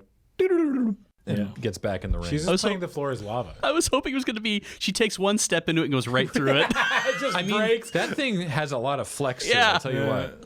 That'd be sick though. Like, she's like, aha! And then she like makes a big show of like pulling out this thing, laying it across, setting it up, and be like, and takes one step and just snap. It just falls through and they're like, yeah, she's out. Yeah, that'd be sick. Now, number 29, Santina Marella. Yeah. Now- I don't think this aged well. I was initially like, they should not have done this. Yeah. But I actually like where it ended up. Okay. So, some context. Yes. Santino Marella was a wrestler who was around for some years, largely a comedy act. Like he debuted. Umaga had an open challenge to basically be like, anyone in the arena, come challenge me for this title. And this guy in the audience was like, I'll challenge you, and got in the ring and had a fight with Umaga and won the title. Well, Bobby Lashley helped. Yeah, obviously a plant. He was a wrestler. He was signed and everything. So that was all a plan. And he eventually became It's a work, brother. a very beloved comedy act. Yeah. Right. He could talk really good. He was, unlike me, talk really good. He did great promo work. He would, mispronounce people's names. He had Jericho. He had a weird, funny Italian accent. Yes. John. He would refer to John Cena as John Cena. Just like he would do like a lot of goofy bits. There was actually he and Beth Phoenix did they were sort of like partnered for a while. Doing various comedy bits. He had one of the most protected finishers in the business, the Cobra. That's wild to me. Where he takes there's a big sock that looks like a snake that he pulls out, puts his arm through it, and then he locks his elbow and then his wrist, and then it's like a snake. He does. He goes like this, and then spins it around, and then he jabs you in the neck, and basically anyone who's ever been hit by the Cobra immediately falls over. Yeah, doesn't get up too. It's a 1, 2, 3. Yeah, everyone loved Santino. He was great. At WrestleMania, they had the first ever WrestleMania Women's Battle Royal to crown Miss WrestleMania. There's 25. Thank you, WrestleMania 25. I was at that WrestleMania. I'm so sorry. I got to see Taker and Michaels. That's pretty sweet, actually. So don't apologize. That's awesome. I also got to see CM Punk win Money in the Bank. Oh, that's dope. That was pretty exciting. That's awesome. Yeah. So, but I did have to watch John Cena and Edge and Big Show in a really boring match. wow. And Triple H versus Randy Orton. A battle royal is where all the competitors start in the ring. Mm-hmm. So this was, we don't have a women's match. This was the dark times of women's wrestling in WWE. They're like, we don't have a women's match, so let's just get the whole roster. We'll put them in a battle royal and whatever. Yeah. To the extent that none of them got to do their entrances. They entered the ring during Kid Rock's performance, his live performance. They just, at the end, like near the end of the song, they just started walking down the ramp past Kid Rock. And then the song ended, and it was like, now the battle royal, and go. Yeah. When the song ends, start killing each other. Yeah. And so the winner of that match was Santina Marella, which was Santino in drag. Yeah. And he was then crowned Miss WrestleMania. Yeah. That's how much of a joke the women's division was to the WWE in those days. Oh, and funny. And his last eliminations were Beth Phoenix and Melina. Yeah. It's funny he's wearing women's clothing. Wow. Yeah. So we talked, I think we talked about this, and we were like really worried that they would have Santina show up in the first women's rumble. I think they didn't. And he didn't show up last year either. Good restraint. Yeah. And so it's like, okay, it's been 3 years. Do you think it's been 3 years? Do you think we can do this? Yeah. Do you think we can do this joke? Yeah. Basically. And so Santina Marella comes out. Big pop because people like things they remember, So Santina comes out, and I was like, I like remember this. I was like, I like Santino. It's nice to see. It's nice to see this performer again. Yeah. I don't know that they should have done this, but so he gets in the ring. Yeah.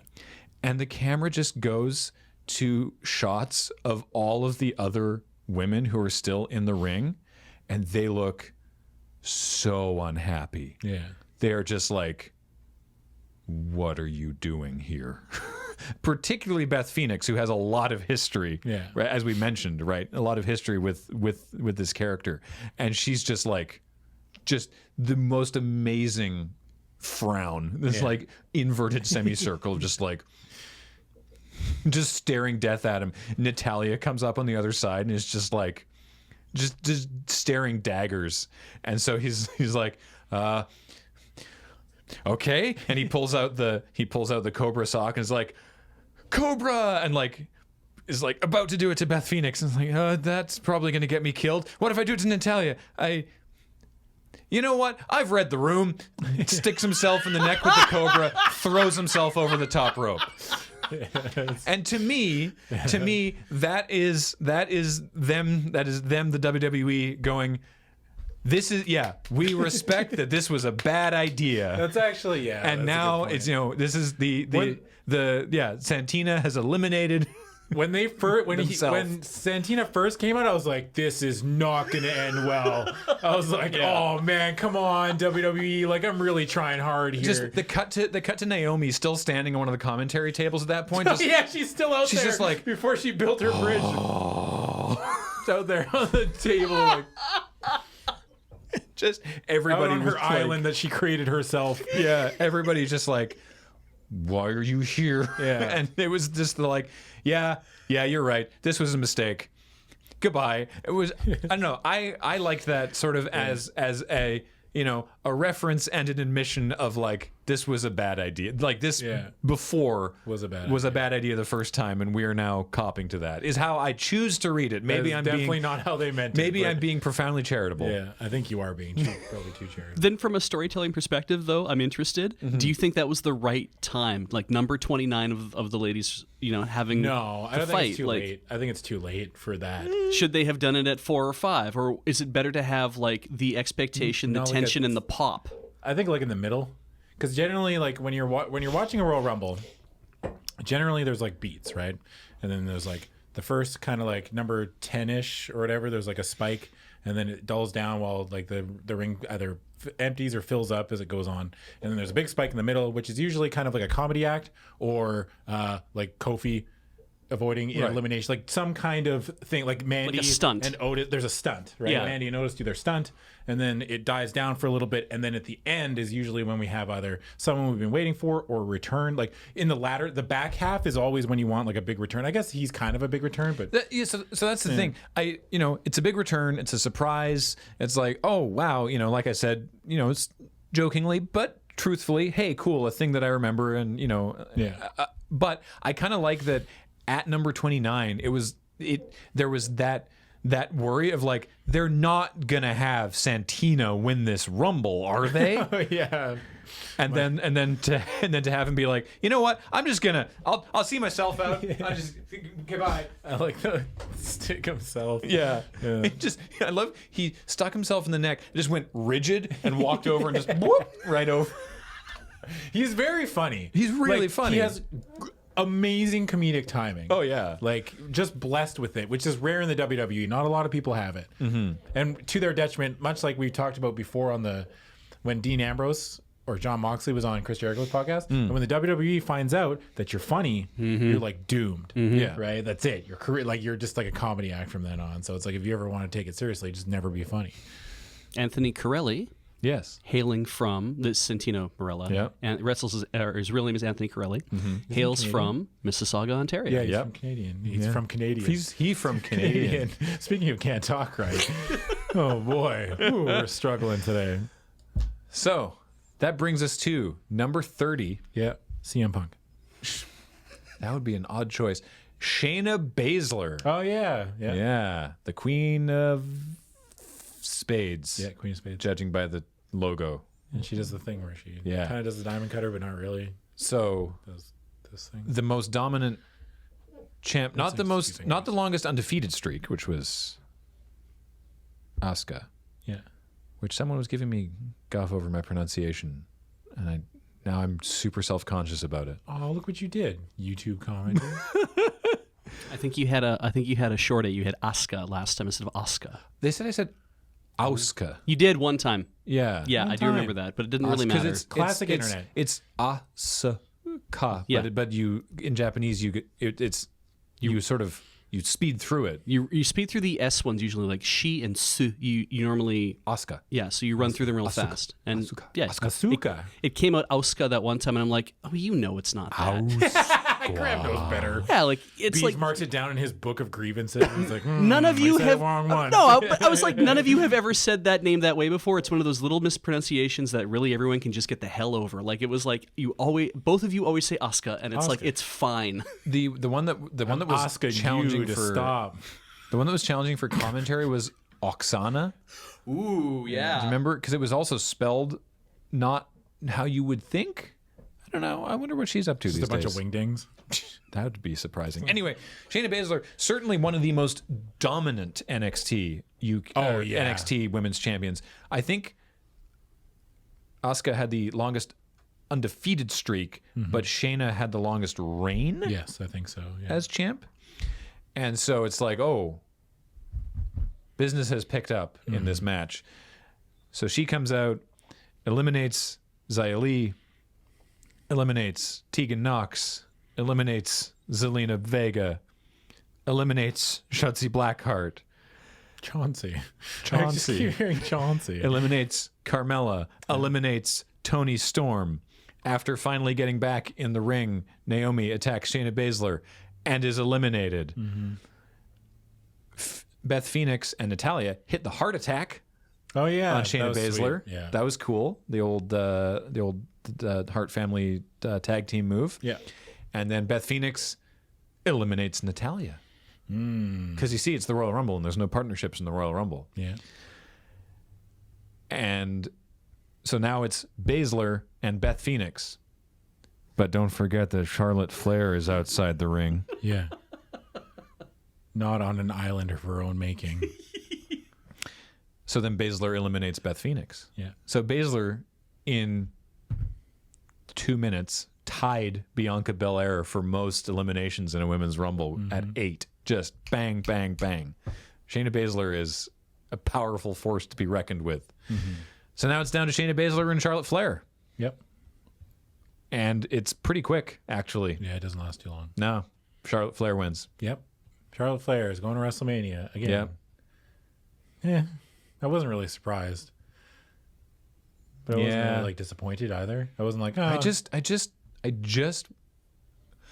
I want her to challenge for what brand is she on? She's on Raw, isn't she? I want her to challenge for the SmackDown title.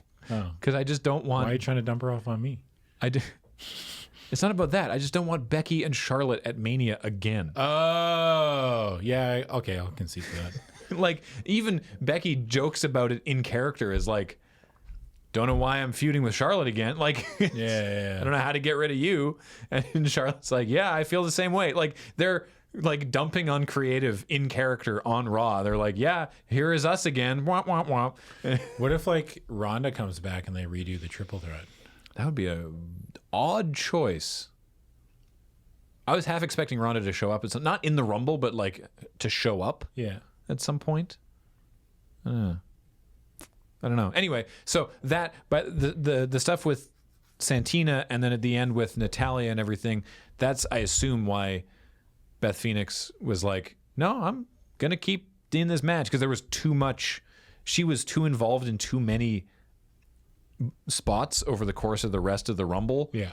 That it would have just fallen apart completely if she'd the whole left. thing, So top to bottom. yeah. So yeah, it was, like I said, it was kind of weird that there was like the first half of the match that was dominated by Bianca Belair and Alexa Bliss, and then ending up with just Bianca Belair, and then the second half of the match was like a sort of almost a separate sort of mini Rumble. Yeah. I mean, overall, I enjoyed it. Yeah. I enjoyed the heck out of it. I thought it was a lot of fun. Mm-hmm. Everybody busted their asses. Charlie Caruso appears as if by magic, and Charlotte Flair cuts a promo. It's not magic. I just walked from over there. Well, it's like everything that happens off camera in WWE, right? Yeah. Ha ha. Yeah. She is. What is it? She says, yeah. Since day one, I have been a diamond cut to last. Yeah, that was a good line. Yeah. And then she says, "Woo." And Yep. everyone says, "Woo." Yeah, woo. They do. Woo, you they monkeys. do boo her a little bit. Yeah. Are they wooing or booing me? It doesn't matter. I mean, Woo in some earns. levels, it doesn't matter. Yeah. So, backstage, they're interviewing King Corbin, who says that he's not worried about that match from before because apparently Roman Reigns needs an army to beat King Corbin. Yeah. conveniently forgetting that Corbin also had 2 cronies in the match. Yeah. But it won't happen in the Royal Rumble because apparently Corbin's also in the Rumble.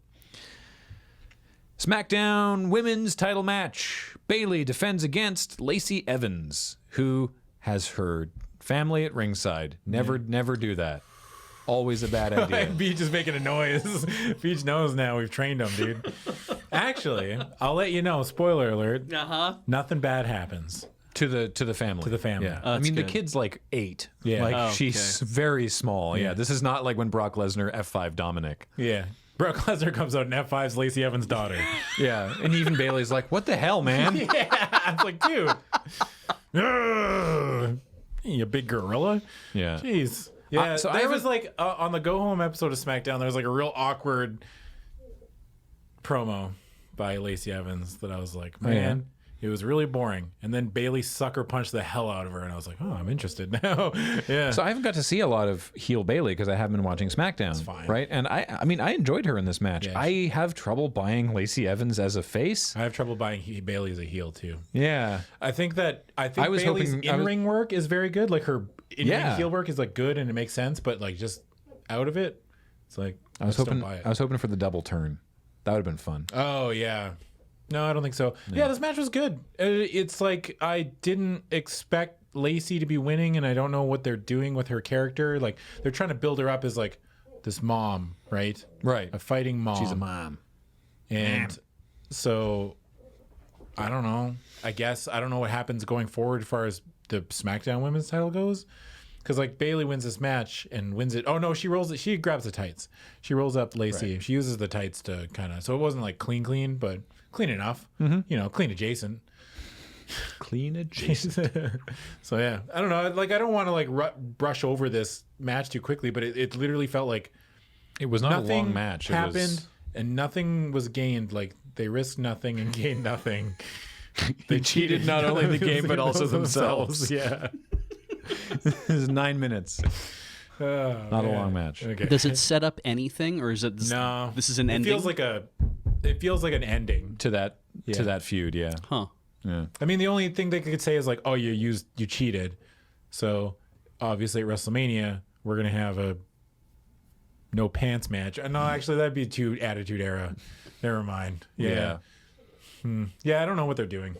It felt like an ending, but it could not be. Next, we have the Universal Championship match. Yes. With the Fiend Bray Wyatt defending against Daniel Bryan in a strap match. On the Go Home episode of SmackDown, they had a contract signing, and initially Daniel Bryan was in the ring. He's like, "You need to come out here, Bray." And Bray shows up on the Titantron as like Bray Wyatt, and they're talking back and forth. And then he's like, "Do you really want him to show up?" And he's like, "Yeah, sure. I want him to sign this contract." And then lights go out. Fiend shows up, attacks Daniel Bryan, whips him a bunch of times with a strap, and then the Fiend stabs the pen into his own hand and then signs the contract with his blood. You know.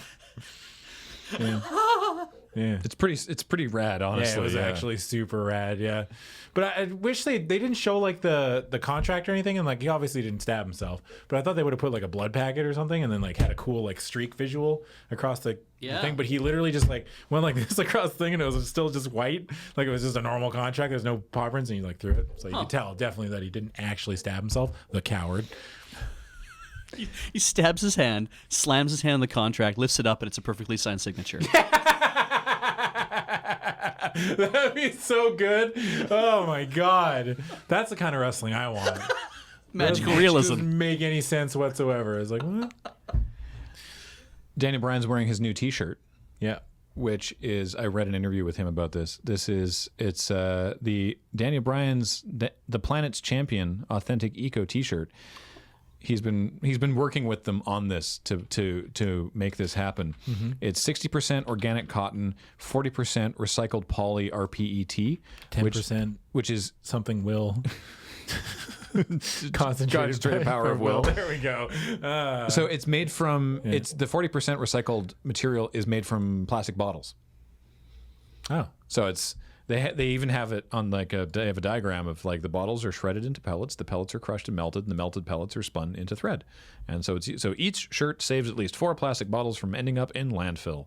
helping to clean your planet will make you the planet's champion. In the interview, he was like, what I also wanted was for every t-shirt bought that they would plant a tree, but that's been a challenge. So apparently that's not happening. But I mean, he's living the gimmick. It's not a gimmick. He's like, you know, he's like, all right, if I'm going to be out there being like, buy my t-shirt, I want to do the best I can with that. Yeah. So it's like, Good for him. Yeah. So why is this a strap match? Because the Fiend kept trying to get away. Yeah, he would hide under the ring. Yeah, he didn't want. He wanted to be attached to. And Daniel Bryan felt like every interaction they'd had before this, like Daniel Bryan had the Fiend kind of on the run. Mm-hmm. Like he was getting the upper hand for the most part, making the Fiend kind of retreat back to his little chud hole or whatever. I almost did it with a straight face, dude.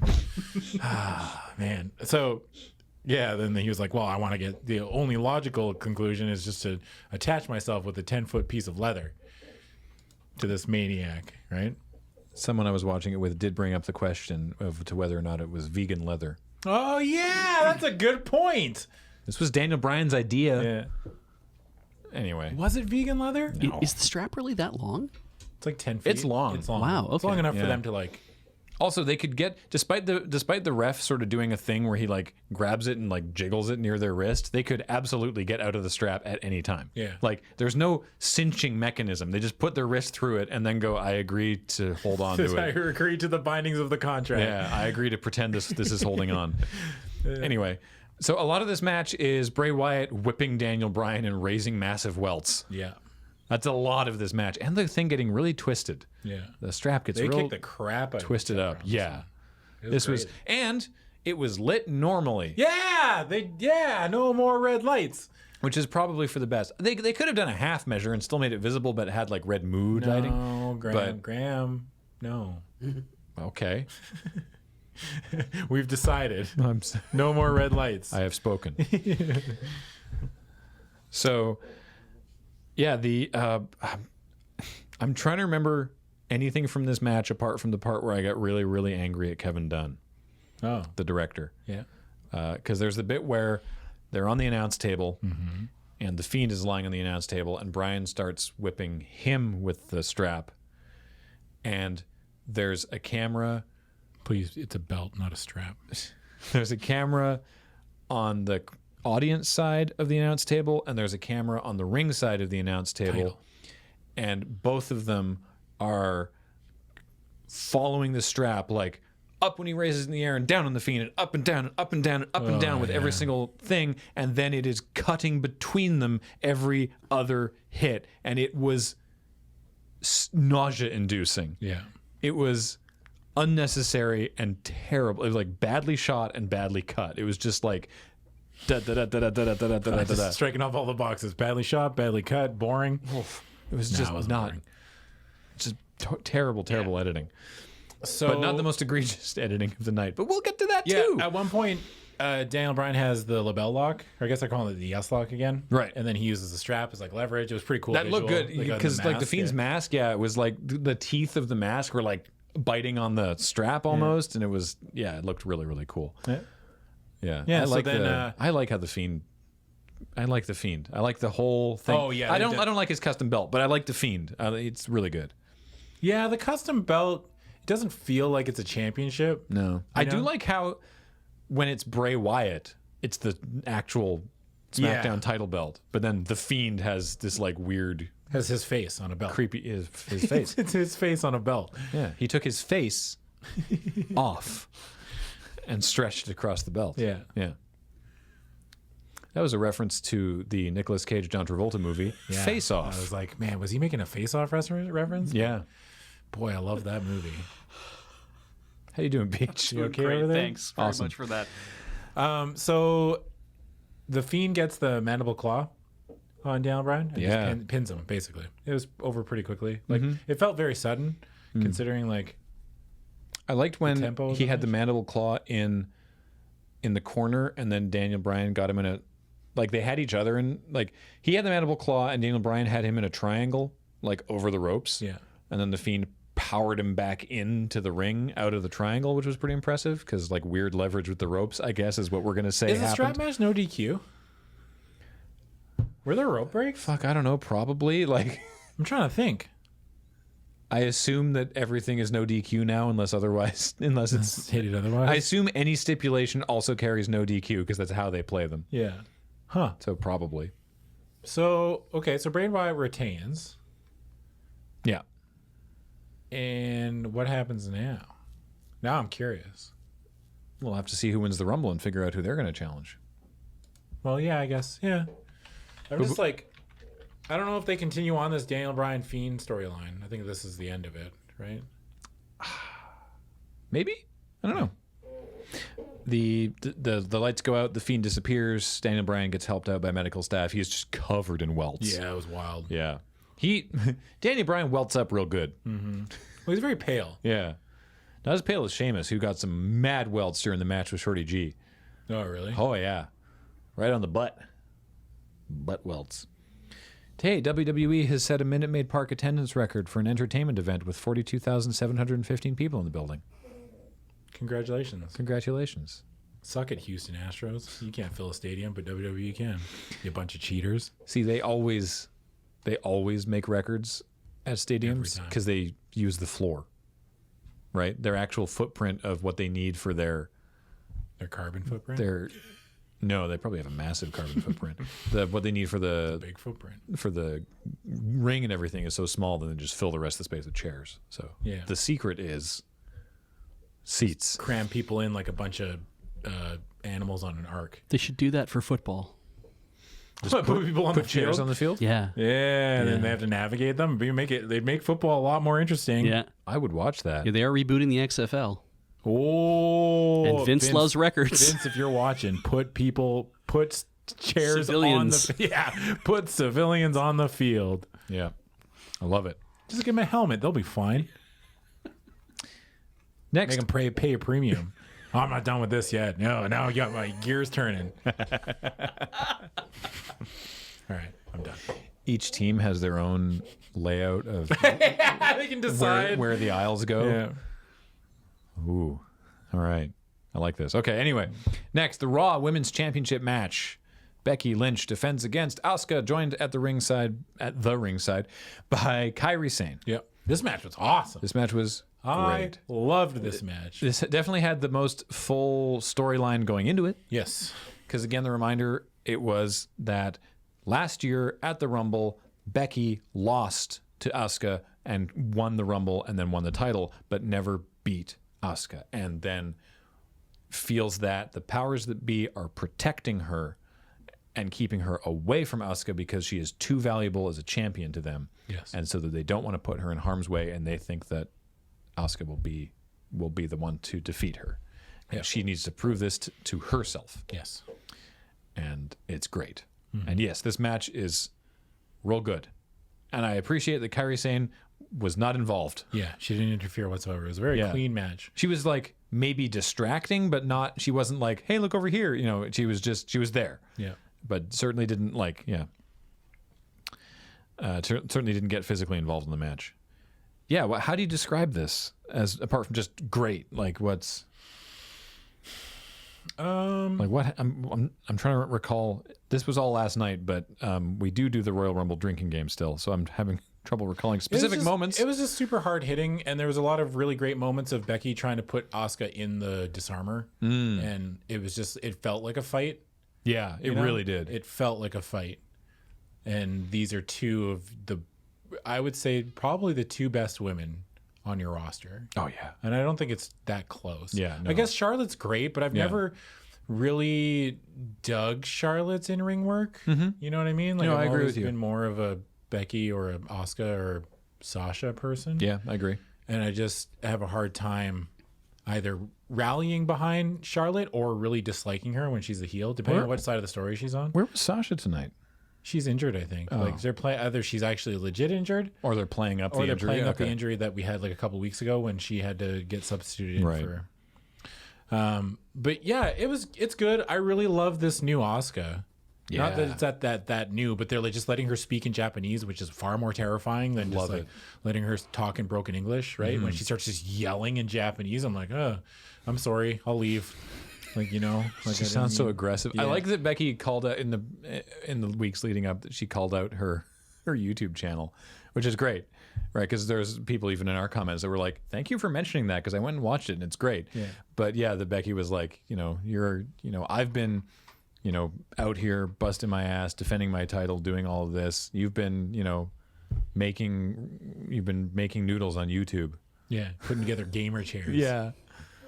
It seems the synopsis I'm reading, and I haven't read the whole thing, sounds like it was a really technical match. Like Yes. lots of suplexes, lots of lots of reversals and just trying to find position for submission moves and stuff, but not like in a rest holds boring kind of way. Yeah. It was really interesting. Yeah. Not like a John Cena versus Randy Orton. Also, the picture they showed that I'm looking at, each of them was holding a belt. So Asuka and Kairi Sane are the women's tag champs. Oh, Yeah. Which nobody talks about, and we don't talk about it here. Yes. Okay.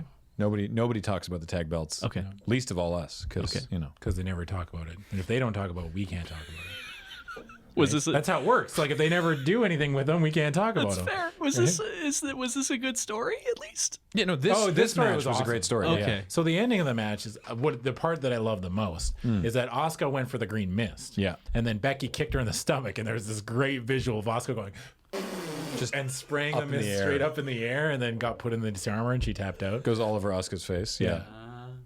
That was great. So Becky exercised her demons Yep. and got the win back from a year ago. Definitely sounded like you said exercised, as in like, doing reps, bench press your Squatted her demons. demons. Squat them demons. Squat them demons. Never skip demon Did day. I say it wrong? Exercised? Isn't that No, it's the same. It's exor or exor. Is exorcise? Exorcist. I don't know. Apparently, I can't say Asuka, so I have no high ground here. Auska. Asuka. Asuka. So yeah, Charlotte and Becky, WrestleMania 2020. I mean, I hope not. It's probably what we were doing.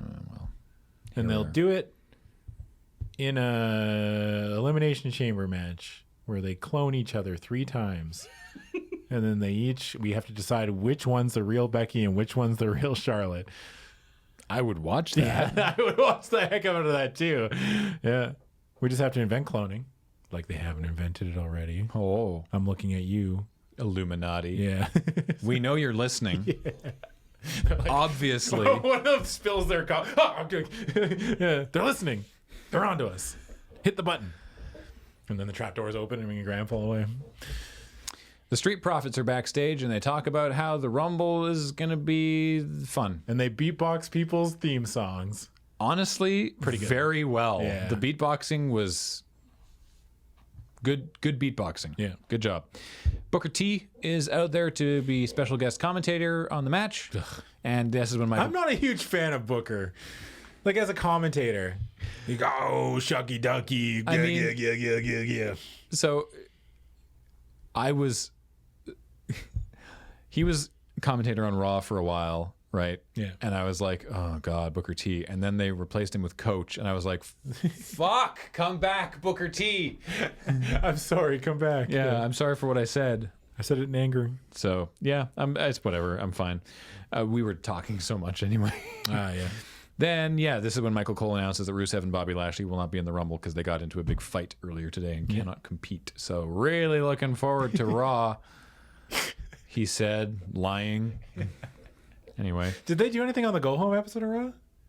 For like anything? Lashley and... we talked about it. I mean, because we covered the Go Home episode. It's the most recent episode I watched was the Go Home Rumble episode. it was. Yeah, Yeah. You're right. Okay. So like, not really, to be honest. Yeah.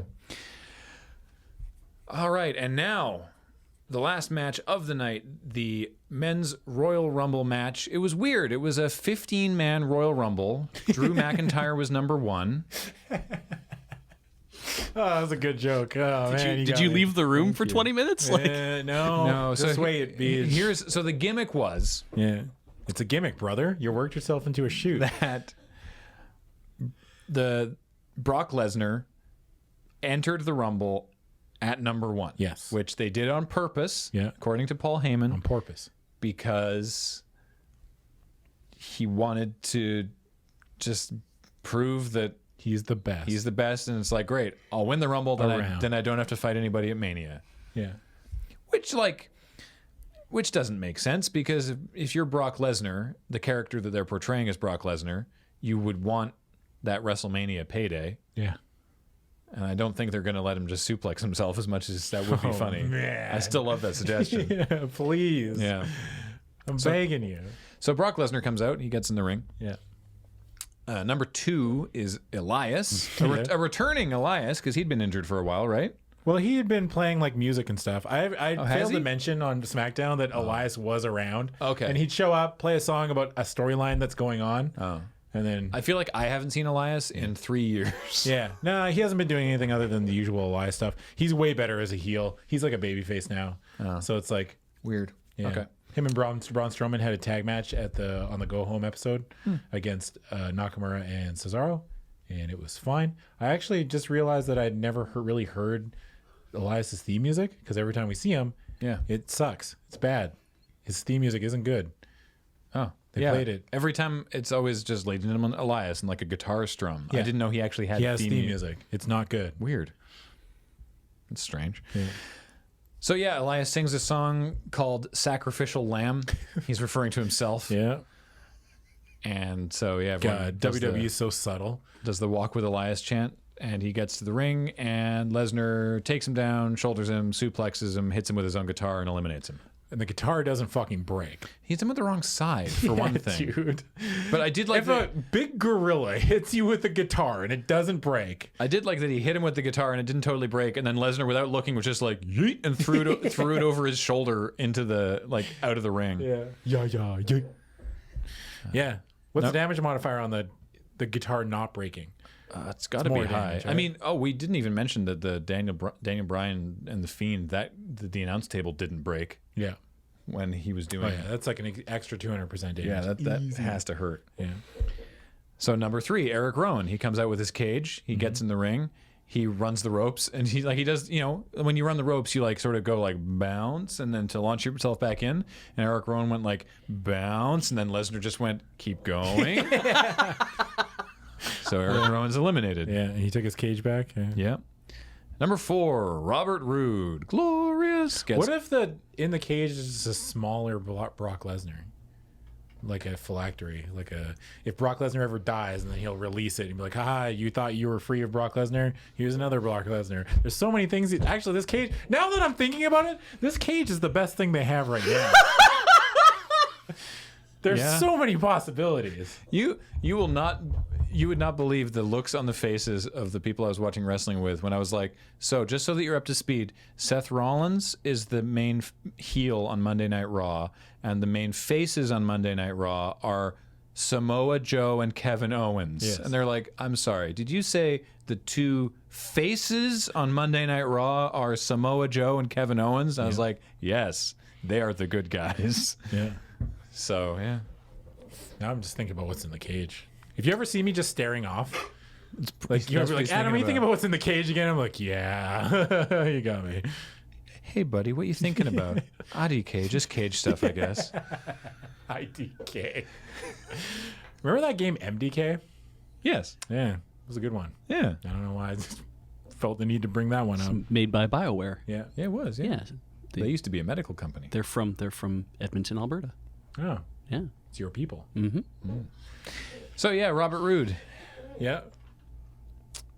He's out. Yeah. He's, Get out. He immediately gets thrown out. This is Brock's The run. crowd is not happy Nope. with the way the Rumble is progressing at this point. We all knew this was going to happen. Why is everyone acting surprised? The second they said Brock Lesnar's coming in number 1, it sounded like indie darling Ricochet was going to come in at number 2 and then have a bell-to-bell barn burner with Brock Lesnar. Look at the history we have to deal with here, people. Wake up, sheeple. Entrant number 5 is John Morrison. They talk about Oh man, this one actually made me upset. They talk about all of his parkour training, which comes in real handy when he gets just suplexed, whoop, over the top rope and lands on his feet. Why did it have to be Morrison? He just came back. Like, you know what I mean? Like, speaking of sacrificial lambs, like, this is the thing. Yeah, right? This is the thing. I was like, it could have been anybody else. Go get Carl Anderson or somebody from the back who didn't just show up and has, like, some stock to lose. Nope. Gotta make John Morrison show up, do a little spinny thing, point in the air, and then get his ass thrown out of the ring. I mean, This is the one thing where I was like, wow, that was dumb. yeah, I don't know who else could have landed that as cleanly as Morrison did, but yeah, that was really dumb. Yeah. So Lesnar's now taunting the crowd. Number 6, Kofi Kingston. They have history. This was good. This was actually really good. Kofi actually gets in some offense. Yes. That was perfect. Yeah, it was good because, recall last time they met. He doesn't get immediately eliminated. Yes, number 7 enters before Kofi gets eliminated. Number 7 is Rey Mysterio, who also has a personal beef with Brock Lesnar because remember, Brock Lesnar F5'd his son. When they're backstage for the Royal Rumble, don't they think they just form a queue?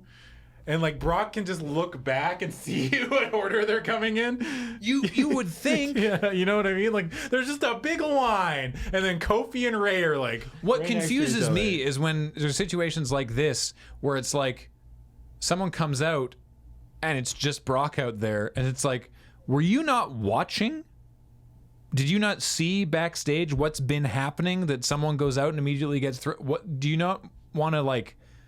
Give it a minute and like team up on him or no? Okay. Yeah, like why not? If you were smart, if you were going to do this like a normal person would, is that you'd walk down to the ring, you'd wait until the other person was about to show up, then you get in just before they do, and then you double team them. Yeah. So Lesnar suplexes Mysterio, suplexes Kingston, chucks them both. Like they're both out of the ring, but not over the rope or not over the top. So they're out of the ring, but they're not eliminated. Oh, it's over the top, all right.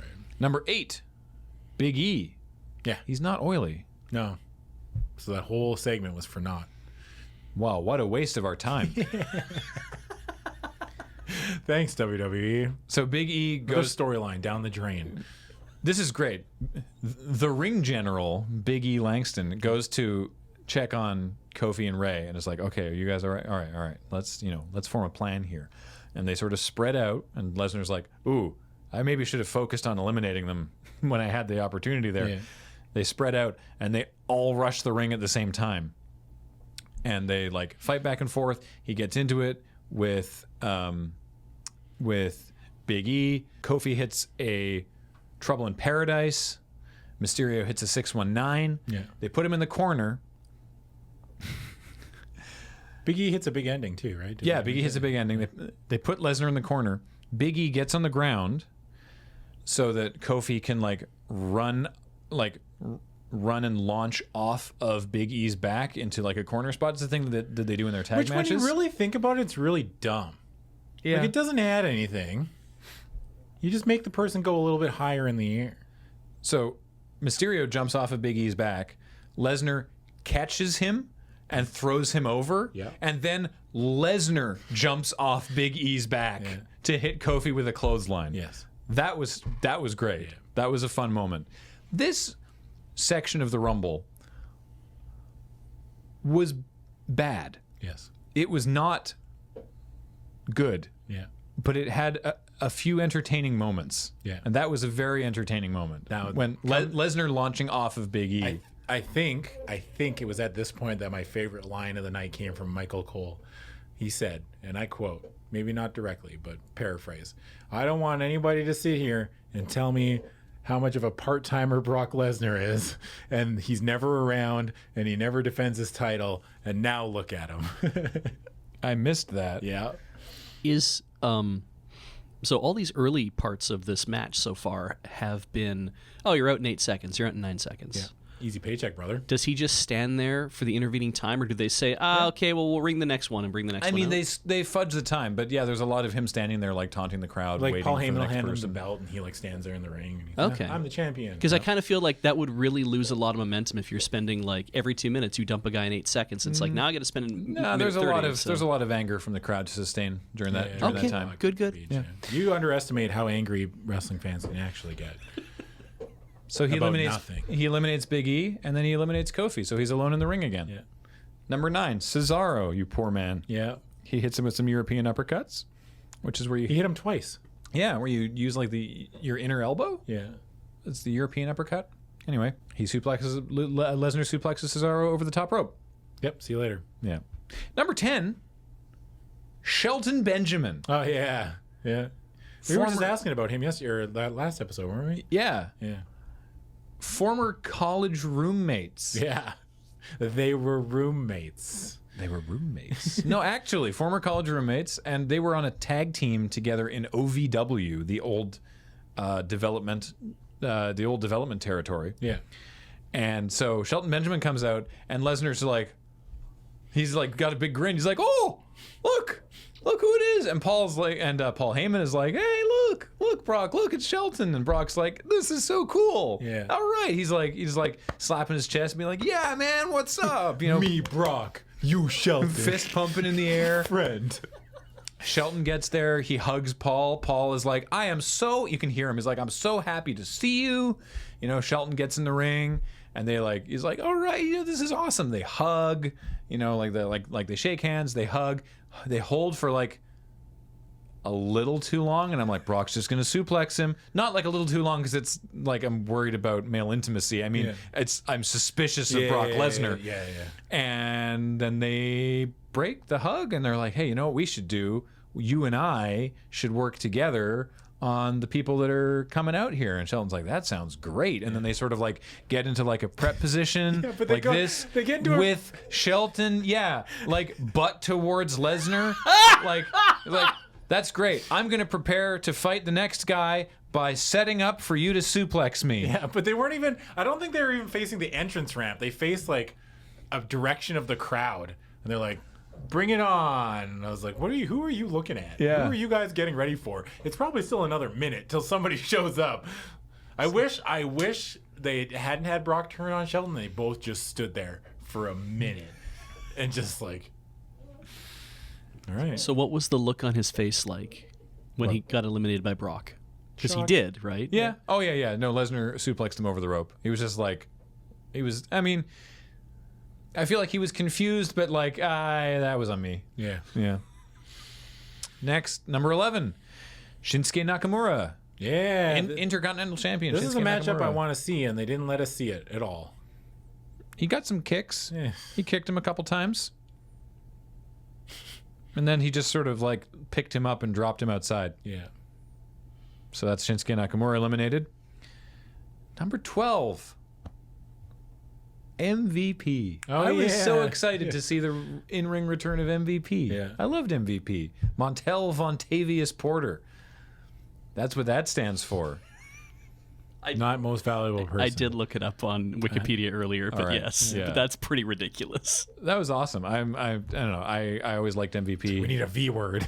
Yeah. You know? Vontavious. Vontavious is a real name. What about Victory? Would Victory be good? It's like, no. How about just Victor Yeah.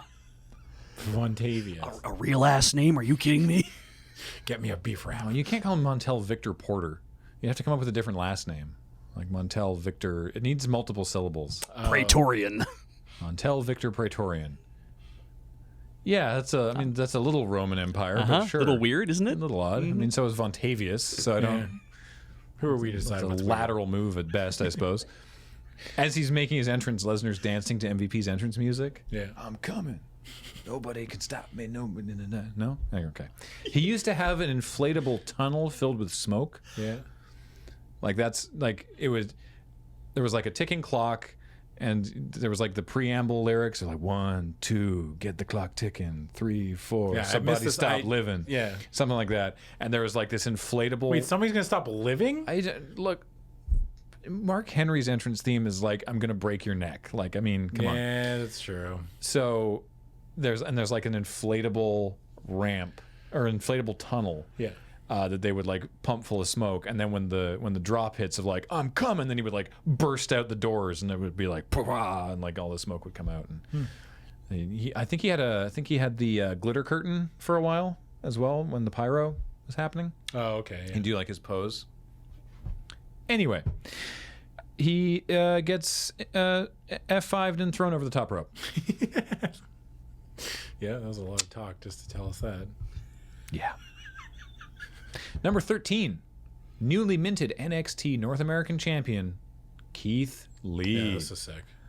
So Keith Lee comes out and cuts to Brock in the ring, and Brock's like, "Oh, It's like, oh, he's so big. oh." Look how big he is. Well, yeah, he's talking to Paul Heyman. He's like, "Have you seen this guy? Yeah.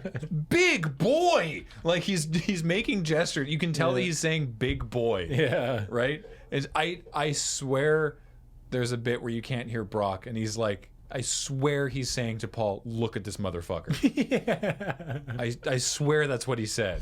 I can't read lips, but and he's just like, look at Keith Lee gets in the ring, and Brock's like, "Look at you're enormous," because he's like maybe an inch taller than Brock, but he's large. He's big. Yeah, 6'2", 320 pounds build. Really, he's only billed at 6'2"? 6'2". Yeah. I swear he's wow. Well, how tall is Brock Lesnar billed at? Good question. 1 second. Am I taller than Brock Lesnar? Potentially. Brock Lesnar apparently shares my birthday. What the hell? Neat. Okay. Is he also from Dawson Creek? No, he is definitely from Webster, South Dakota. Does he have the same favorite anime as you? Did you just become best friends? Maybe. Mixed martial arts career. He was fighting out of Regina, Saskatchewan. There's a Canadian connection. Here we go. Rhymes with fun. Yeah. He lives in Saskatchewan. Build height 6'3". Suck it. Nice. Build Nice. weight 286 pounds. Okay, yep. He's got me beat there. We saw him in person and in San Antonio. Oh, I missed this. I wasn't there for that. And who was there? We were having a business meeting in that steakhouse that's like attached to the convention center. And just as we were leaving, he and Paul Heyman came in to get lunch like the day, but this was like the day before, or maybe it was the morning of the Rumble. I can't remember anyway. And didn't saw him, was too flustered to go say hi or anything. And it's like they're in a restaurant. It's quiet. They're coming there because it was not busy, right? It's like they just want to be left alone. But so he's the same height as me, and yet something about his aura made him seem enormous. Yeah. He's a large man. Yeah. That's the thing, right? Is like, I'm ostensibly the same height as Batista, but Batista is as wide as a truck. Batista's just a fridge. Yeah. It's a box. A meat box. Anyway, so in the ring at least, Keith Lee looks about the same height. He looks a little bit bigger. He looks bigger I thought than he Brock. looked taller than Brock, but he's definitely larger than Brock. Yeah. Anyway, so he's like, he's like, wow, look at the size of this lad, right? Ooh, can I guess how this ends? Yes. Keith Lee wins and then gets upgraded to be at the WWE because now he's the NXT champion and he just rolls right in to have a shot at WrestleMania, right? That's what I wanted to have happen. Oh, I'm sorry. So that didn't happen. Okay. No. Also, he's the North American champion, not the NXT champion. I'm also sorry. That's okay. 2 strikes, Beach. You got one more. But does Keith Lee get immediately eliminated before the next entrant? No, he doesn't. No, he does not. Okay. And the great. next entrant is Braun Strowman. Yeah. Who is also a very, Also very, a very big large lad. man. Yeah. Even taller. They're so big. They're all big. Big, big, big, big. Yeah. They watching Keith Lee just absorb a shoulder block from Brock. He's like, Brock does like a running shoulder block, and Keith Lee just sort of goes like, was like, ooh, this is good. So now we've got the biggest lads. We've got Keith Lee. We've got Braun Strowman in there. And they start fighting each other. Yeah. Wait, like all three of them start fighting? No. Just Keith Lee and Braun Strowman. Are they being paid off? Is this a Paul Heyman thing? Pulls a Wendy's coupon out of his pocket. Like Had like a they money knock- gun and was sharing them in money? Like, Strowman clotheslines Lesnar, and he's like crumpled up in the corner, and then instead of being like, Great. Now to eliminate Brock Lesnar, he's like, well, that's probably dealt with him. Now what about this Keith Lee man over here? And it's like, you colossal idiots. You absolute nugget. Yes. Melon. You spoon. I knew you were going to say spoon. I agree with you completely. Yeah. You moray eel. So guess what happens? Lesnar pushes them both over the top rope. Yep. At the same time. At the same time. Yeah. That's not okay. Because they're fighting each other and they're leaning up against the rope and there's so much weight there. He just sort of goes whoop and leverage takes them out. Were they top heavy? Yeah, they're big lads. Their heads are really big. All right, fine. They have big heads. So he's now tied the record for eliminations. Yep.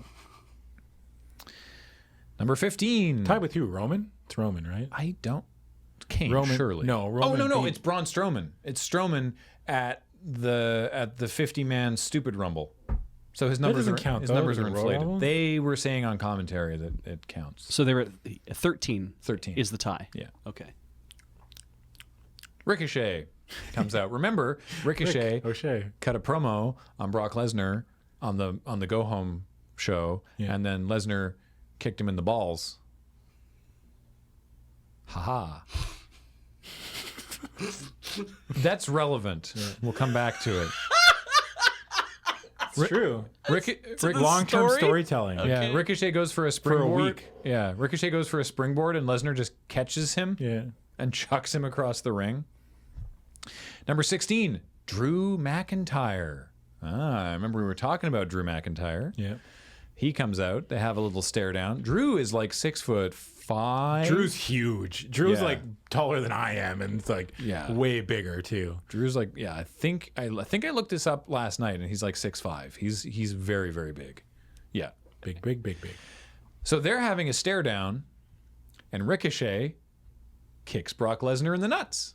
Yeah. So Brock, which as has been proven many times over the course of his recent run in WWE, is his only weakness. Mm-hmm. So he goes, sort of bents over, and Drew McIntyre hits him in the head with a Claymore kick, and Brock Lesnar springs out of the ring, Oh. and Brock Lesnar is finally eliminated. Yeah. And now the Royal Rumble truly begins. Yes. So yeah, the first half, it was like two Rumbles. Like I said, the first half of the Rumble was Lesnar dumps people over, and the second half of the Rumble is like a normal Rumble. Yeah. Really weird. Is what it was weird, but I mean, what point did Brock eliminating everybody really quickly prove that we didn't already know? Nothing. They're really happy with Drew McIntyre now, who I guess is a face. Like him eliminating Brock Lesnar is essentially a face turn, Yeah. right? Everyone's like, that guy. That's our guy. So I guess that was I guess that's what helped. Yeah. Yeah, I don't really understand Yeah. the decision, but here we are. Ricochet goes for a shooting star press on Drew McIntyre, who just catches him and yeets him over the top rope. Yeah, dude, he threw him like a lawn dart. It was amazing. He's just like, doop, whoop. Yeah, it's like, and away normally, you go. like normally you sort of go near the ropes and like tip them over, but no, he just held this man and was like, and fling. And you're gone. Yeah. It looked, I forgot to mention about in the Asuka Becky match when Becky picked Asuka up and just threw her off the apron and she just pancaked Oh yeah, on the that was outside. wild. That was brutal. Yeah, Just I was like, ooh, it looked really painful. just watch someone die. Number 17, The Miz. Yep. The Miz has been eliminated. It's just Brock Lesnar all over again, really. We just traded Brock Lesnar in for a Scottish person. But it doesn't stay that way. yeah. Number 18, AJ Styles. Yay. Yay, Jay. Yeah, they start fighting. Number 19, Dolph Ziggler. Yep. Number 20, Carl Anderson, another member of the OC. So now we have AJ and Carl Anderson in here. That was the most important part, Graham. Number 21, is that what you're talking about? Yeah. So like I said, we talk when I'm watching with my friends, we write down who we think our predictions are for surprise entrance. Mm-hmm. I made a suggestion and then was like, but that's silly. So don't write that one down for me. Instead, my suggestion was that got written down in the records. We have records going back to 2008 for this. Wow. Yeah. They keep them in a filing cabinet. It's very important. The suggestion that got written down was Santino Marella. Yeah. Right? Because I was like, well, he's there, right? He can be we've had people who have participated in both the Women's Rumble and the Men's Rumble, but never on the same night. Or no, because Nia Jax did. Yeah. He could be the first man to participate in both on the same night. I don't know. Anyway, I was like, Santino, I guess? There was one year where Santino almost won the Rumble and the crowd was super, super behind him. Really? It looked like he had won. I can't remember who did, but it like... Probably it was, John Cena or Randy Orton. Oh, or Batista. It was Randy Orton. Yeah. And it was Santino and Umaga? Is that who it was? It was one of the things where like Randy was out of the ring and it was Santino and someone else in it at the end, and Santino eliminated them, and he was like, I did it, I won, oh my god, and then Randy was like, nope, lol, boom, and won. So yeah, the name that I wish I'd written down just for the edification of having the correct guess, but I didn't never expect this to actually happen. No. Was Edge. Yeah. Man, the arena blew up, dude. When that sound is why I watch wrestling. Yeah. Is the you think you know me, and then everyone's just like, holy shit. You think you know me? No way. Oh my! Yeah. Goosebumps. Yeah, it was wild. The rated watching R superstar. Watching Edge come in, who looks great, by the way. Yeah. But he had this look on his face like, hey, I'm back. Like, I made it back, dude. They said I would never wrestle again because of the neck stuff. He looked like it looked like he was a combination of astonished and like choking back tears. Yeah. Like it gave him the impression, emerging from that smoke, it gave him the impression of like a time traveler, like, what just happened? Yeah. Where am I? What year is it? What year? Yeah. It was amazing. He looked a little gaunt in the cheeks almost, but I assume that was probably because he was like had been like cutting water to like look his best. Yeah. He's been keeping in shape though. He's on Vikings. Yeah. I watched like the first 2 seasons of that show and I haven't watched it since then. Is he a main character on Vikings? I have no idea. Okay. I would assume so. This is Edge's first appearance. Edge retired in 2011. Yep. Rather surprisingly, because he had a match against Alberto Del Rio at WrestleMania and retained his title.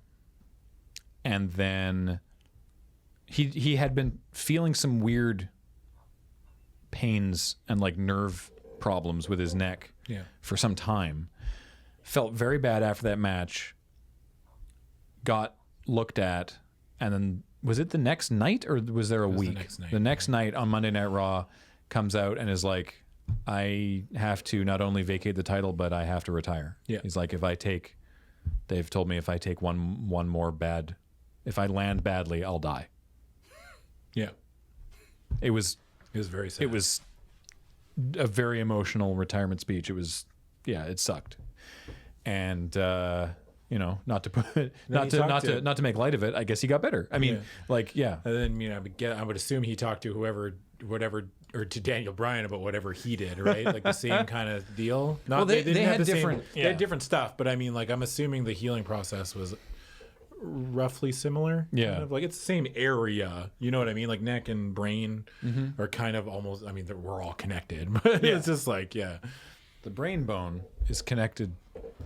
That's wild. I can't believe Edge is back. Apparently, he signed a 3-year contract. That's amazing. He's listed, he's back. He's listed on the main roster page. Yeah. He's back. That's exciting. I'm flabbergasted. Yeah, I'm blown away. Yeah. I can't believe Edge is back. And immediately goes to spear Dolph Ziggler, who sells it like absolute death. Yeah. Not that you would know, because they cut away. Yeah, this was the part. This was the egregious camera thing. And then they cut away and you can hear commentary be like, "What a spear!" And we're looking at the crowd. I'm like, And I get it. Showing shots of the excited and astonished crowd does lend itself to help the atmosphere of the moment. Yeah. But what a bad time to cut when he gets in the ring and runs at Dolph Ziggler and it cuts away to a bunch of people in the crowd going, "Oh!" And you just hear, "Oh, what a spear!" Yeah. But cell phone footage has surfaced of it, and Ziggler sold that spear like death. Just flipped almost completely over. Right? It's like Walter chopping Adam Cole. It just like bam. Walter chopping Adam. And Edge looks amazing, and he's back, and I'm just so happy. It was is amazing. Every time I'm going to go through that same process that I went through with Daniel Bryan, but every time I see it take a bump, I'm like, careful, don't hurt him. We were doing that the whole time. Yeah, I'm like, please don't. Yeah, don't fight. If you're in a match with Edge, just lay down. Yeah. Let him pin you, please, You can have please. this one, dude, Yeah, welcome back. exactly. He and Styles are sort of like, oh, hello. Yeah. Who are you? We should fight. And I'm just like, yes, you should fight. Yes, Yeah. you should. I'd like to see that. There's so many matchups I would love to see. Edge and Rollins. Edge in the cage. Edge, whatever's inside the cage. Yeah, maybe it was Edge in the cage all along. No, Christian's in the cage. Oh, right. Christian Cage, former Impact World Champion. See? We've cracked the code. You're welcome, WWE. That's a joke for like not that many of our listeners, to be honest. All right, number 22. Yeah. Because there's no eliminations yet, even though Edge is back and it's amazing and wonderful.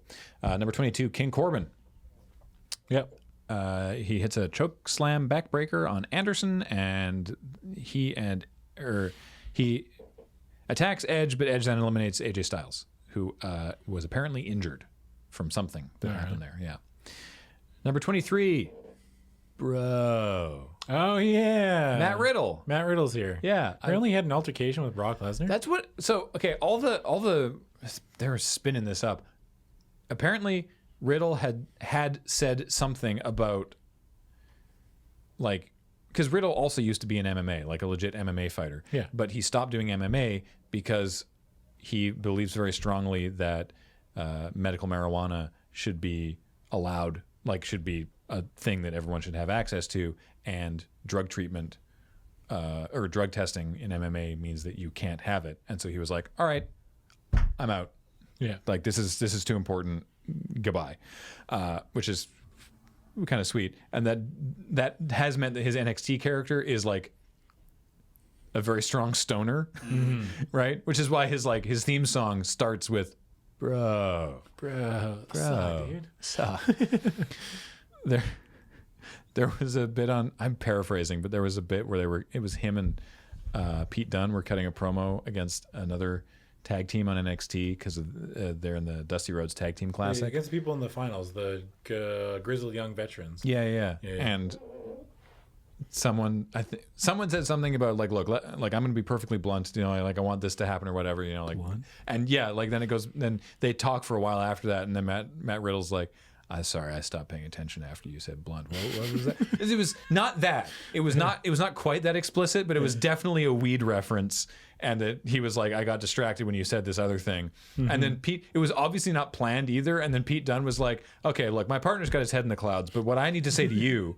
And I was just like, God, you guys are quick. Yeah. Anyway, Matt Riddle's in the ring. He gets eliminated fairly quickly, which is a shame. That was good. He does his thing with the flip-flops. Yeah, he kicks them off. Yeah, I like. You might enjoy this, Beach. Yeah. So he wrestles barefoot. Okay. Because he's used to being an MMA fighter.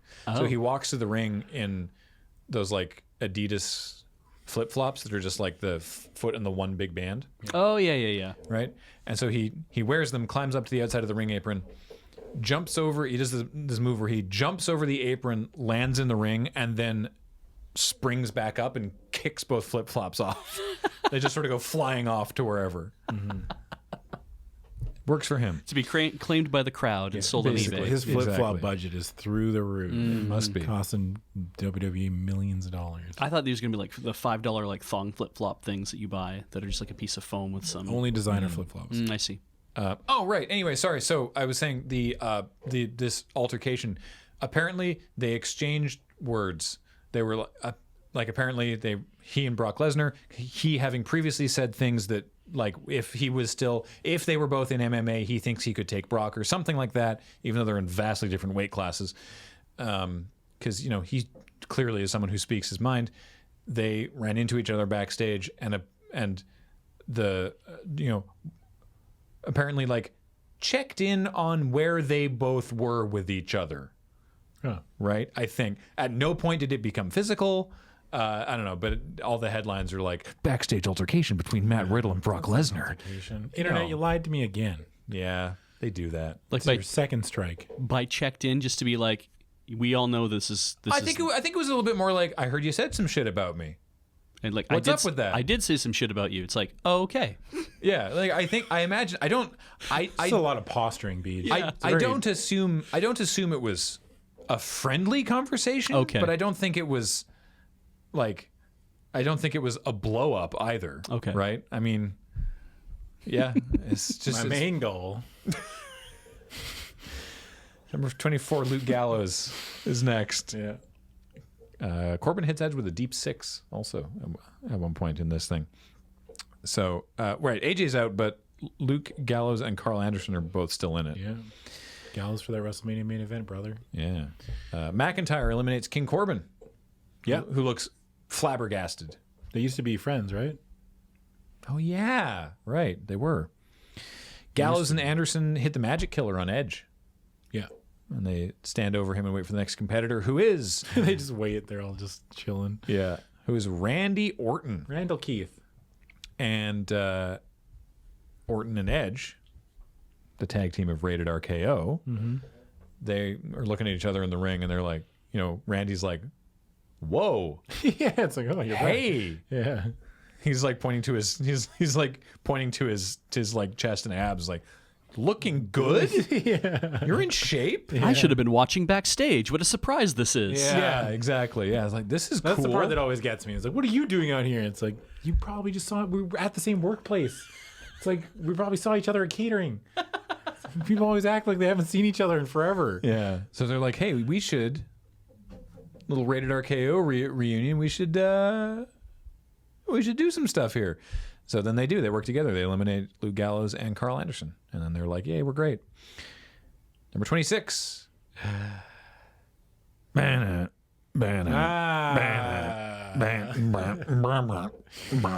Chihuahua. The little yappy dog. The big dog, Roman Reigns. Reigns shows up, spears Dolph Ziggler, and eliminates Dolph Ziggler. Out of the way, Dolph Ziggler, your betters have shown up. Dolph Ziggler, Roman Reigns, the Charlotte of the men's division. Yeah.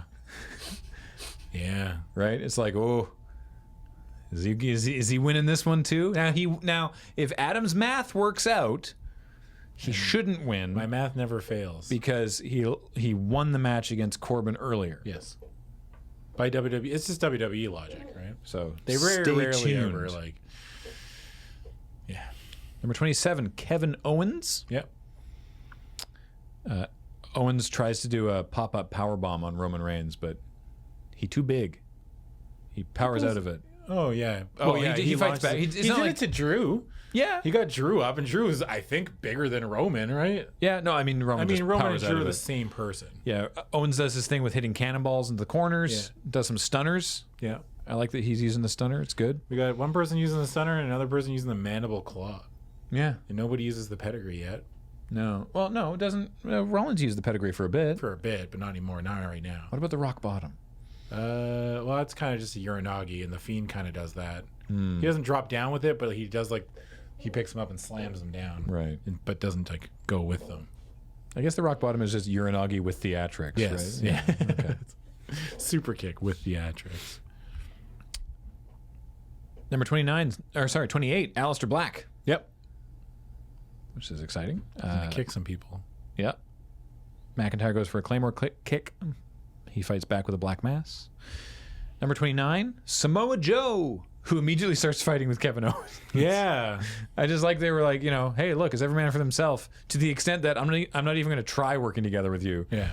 Which I was like, all right, I mean, That's fair. that's what you said. Yeah. And number 30, to the surprise of no one, Seth Rollins, who comes down to the ring not only with Buddy Murphy, and the AOP as well. It's this whole posse Yeah. coming down to the ring. Squad goals. So seeing this, Joe and Owens in the ring are like, oh,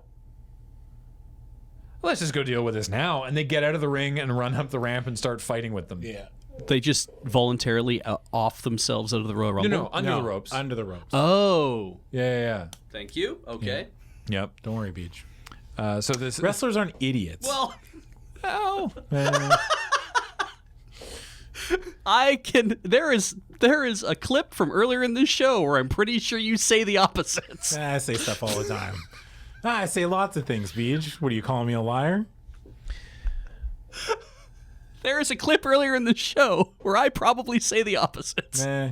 Yes. Yeah, you probably did. Yeah. That sounds like something you would say. Rollins does eventually get in the ring after they sort of deal with his posse, kinda. Yeah. Rollins gets in the ring, kicks Aleister Black in the back of the head, eliminates Aleister Black. Yep. Owens gives him a stunner and sends him over the top rope, but the Authors of Pain catch him. Yes. And It's not as cute as when Otis did it for Mandy. no, but- it's not as wholesome. they give Seth like a little kiss on the forehead. Like, okay, get back in there. Okay, Go on. Owens starts fighting with them, so then Owens gets eliminated by Rollins. Joe puts him in the Coquina clutch. Buddy Murphy gets in to break it up. Rollins eliminates Samoa Joe. Yeah. And so I think we're now final four. Yeah. Seth Rollins, Randy Orton, Edge. No. Because there's McIntyre Seth and Rollins. Roman's still in there. Oh yeah, there's 5 people left. Right? Because the final 4 is. Did I miss Roman getting Edge, eliminated? Randy Orton, Drew McIntyre, Roman Reigns, Seth Rollins. Right. Okay. So we're not on final four just yet. Because then. But the next person out is Seth Rollins. Yeah. Yeah. Which was, I think he was definitely in contention as someone who could have won this. Yeah. He's still the tag team champions, right? Yeah. Edge is great. Edge grabbed him and whipped him into Randy for a scoop slam, which was great. But then McIntyre hits him with a Claymore kick, so it's like everyone got their stuff in on Rollins, bung him out. So yeah, there we go. The final 4 are Randy, Edge, Roman, and Drew. There's a great moment where Edge is like looking around trying to figure out what to do, and so of course now it's time to start turning on your partner. So Randy's like starts sneaking around behind Edge to hit him with the RKO, and Edge is like, "Hey, wait a minute!" and spins around, and Randy's like, "I mean, come on!" Yeah. And Edge is like, "Yeah, I know, but look, let's you and me work together. We'll do that, all right?" And then Orton's like, "Yeah, okay, sure, all right, fine, I'll keep working with you." So then Edge is like, "No, whoop!" and throws Randy out. And Randy's like, "What the hell, man?" Edge is like, "What? You were gonna come on?" And Randy's like, "Yeah, you got me." Yeah. Yeah. You got me. Yeah, Randy's like, "I'm mad, but fair is fair, I suppose." Sadly for everyone, of course, it was not to be as far as Edge is concerned, and Roman Reigns eliminates Edge after a headbutt and a spear. They both use the spear, you see. So they haven't had a spear off exactly, but they did both. I think they did. Well, they like both? Edge is just like if someone turned the brightness up on Roman Reigns. Right? Yeah, I guess. You know what I mean? Like in the character creator, they're just like, make it blonde. Yeah, adjust gamma. Yeah. They adjusted the gamma. And like, yeah. Speaking of like, yeah, because like, I mean, now, because Edge gets eliminated, right? And then we're just stuck with Spider-Man pointing at Spider-Man. Oh, right. Literally have the 2 people. Right, we've been saying this for months. Yeah. It's Roman Reigns and Drew McIntyre. Drew McIntyre like Roman Reigns looking in a mirror Right. of himself, and Drew McIntyre steps out. I'm like, I'm you, but stronger. And it's Right. like, you must overcome your demons. And so it's like, and not just his demon, but like, Well, or does Drew McIntyre look into a mirror and Roman Reigns steps out and it's like, I'm you, but more marketable. It's like, I got a vest and everything. You know what I mean? Kids love me. see, Roman looks in the mirror and sees Drew and thinks, I must defeat my demons. And we are all looking at this match and going, Drew, you must defeat the demon. Yeah. Roman's getting way more cheers than he used to, right? That period's over. Oh, yeah.